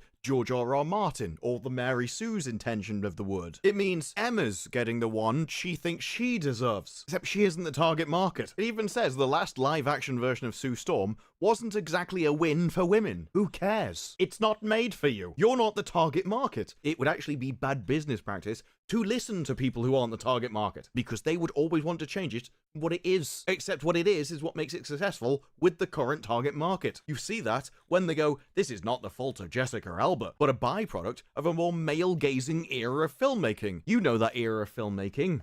when it was successful. Yes, strangely, when a male target demographic and a male audience has products designed for and aimed at them, it's successful. Only when you start listening to people who aren't the target market and changing the product for them, does everything come crashing down. Yes. This is the Sue Storm that she deserves, and it will cost you millions of dollars. You can, of course, change the source material. You can make adaptations, as long as those changes are something that improve it for the target market. So in this case, you can change from the source material in the comics by going up a couple of cup sizes, or getting someone even hotter than Jessica Alba. But what you don't do is a downgrade. What you don't do is listen to the opinion of people that use the term, ooh, male gaze. Don't want to make anything for those men folk. Might make a profit. The lie that has been told to everybody is that everybody is equal. You're all entitled to your opinion and you're all equally valuable. Not true. This is basic business 101, but it involves actually learning that some people don't matter. And that's difficult for people that can't understand someone else's point of view even exists. This is one of the reasons why a company should be full of people who are the target market,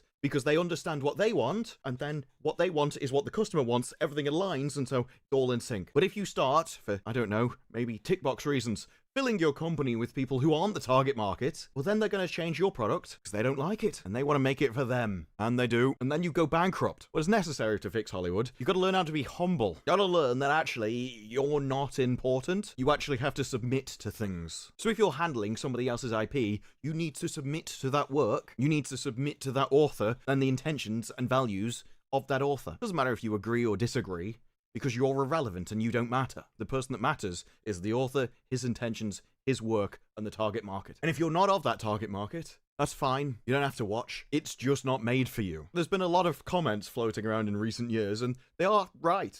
About half the time. The problem isn't necessarily with the points or the comments themselves. It's when they're used and who they're used by. It's when they're used to speak out of both sides of their mouth, to always argue for different positions that always benefit them. I don't want anyone who makes a great cast be their own. Tolkien fans hate Rings of Power. Maybe it's because it's changing. You'd go crazy if you didn't change it somehow. And I don't think you're going to get back to a Hollywood that works until you can have people in there that go, no, your opinion is irrelevant. I don't care about you. To where they will look at the media calling them ists and phobes and be like, based. That's what our target market wants. It's intentional. We're going to make a good story and you can swivel on it. Because massive changes for a wider audience that destroyed their core one in movies and gaming and all of entertainment. And it always comes down to them seemingly being petrified to tell people it's not for you. No, you can't work here because you don't know our target market. And I can already see the rebuttals of, well, the Fantastic Four isn't made for you. It's made for Emma. I'm like, yeah, that's probably true. That's why it's going to fail. Because I am the target market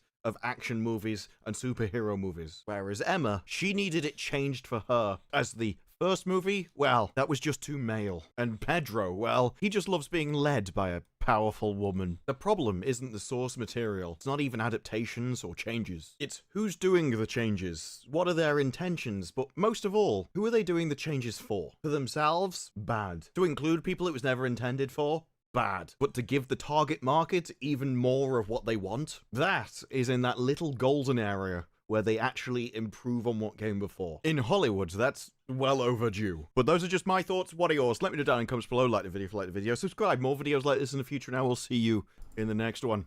Bye-bye. Oh, man. Yeah, if George would just complete that book. He did writing for Elden Ring, but he couldn't finish writing his current book. I guess it's because he doesn't want to be alive when it finally does release. Because he just doesn't want to see all the negativity. I think at this point he knows, and honestly think this is why. I think at this point there's so much hype and expectation around it. Whatever he releases isn't going to live up to it, and he just doesn't want to be around to see that. And when you get old, you start considering stuff like that. I'm halfway there, man. I got one foot in the grave. I'm over 40. I've been thinking about stuff like that. This stream just got really dark, didn't it? Okay.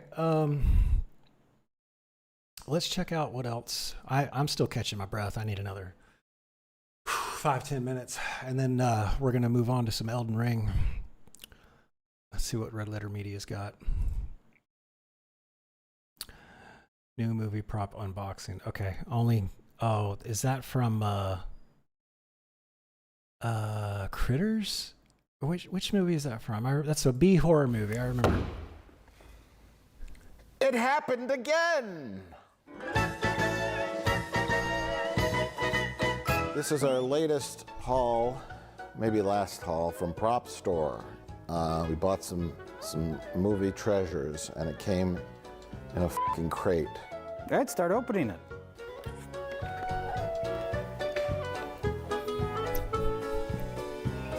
You have an X-Acto blade?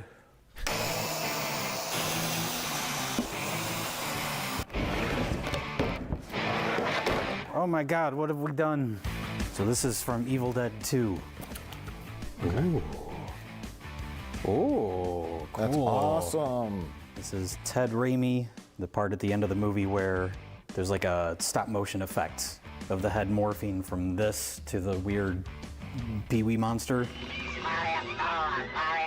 Oh, this is like plaster of Paris or something. That's, oh, okay, yeah, that's what they probably built the mold from then. Yeah. What is it? What is it? This is a critter from Critters 2. My baby. Oh, he's in good condition. Oh my God, Holy yes. shit. Oh, this is glorious. Oh, look at his little hands. Little legs that move. Look at these little legs. There's a hand puppet hole. Oh. Oh, Lord. Oh my God. Holy shit. That might be my new favorite prop. Final item. Final item. I believe this will be for today. Well, Rich is on his way here. We told him, hey, meet us at the studio. We're going to screen a bunch of tapes. So he's on his way here. Go wait for us in the screening room if you get here and we're not there. Mm-hmm. Oh my fucking God. Oh, shit. Because when he's on his back, he's like looking backwards and it almost looks like he's like begging for help. So we're going to see if we get any.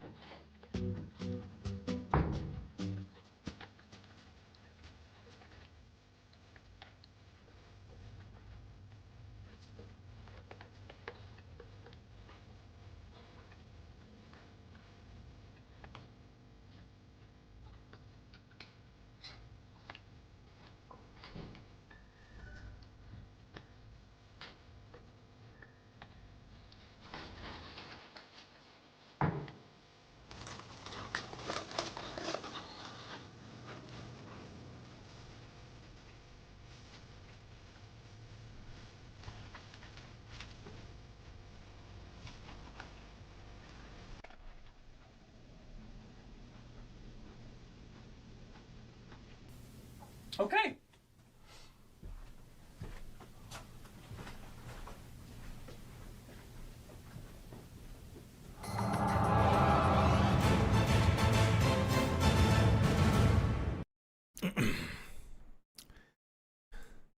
Somehow I'm not surprised that that was Rich's reaction. Oh. Let's see what else. Have we seen all the recent? Am I feeling okay now? I guess I'm cooled down enough. All right. Here's what I'm gonna do. We'll keep it rolling. Excuse me. I'll keep it rolling on the simulcast, but what I need to do is stop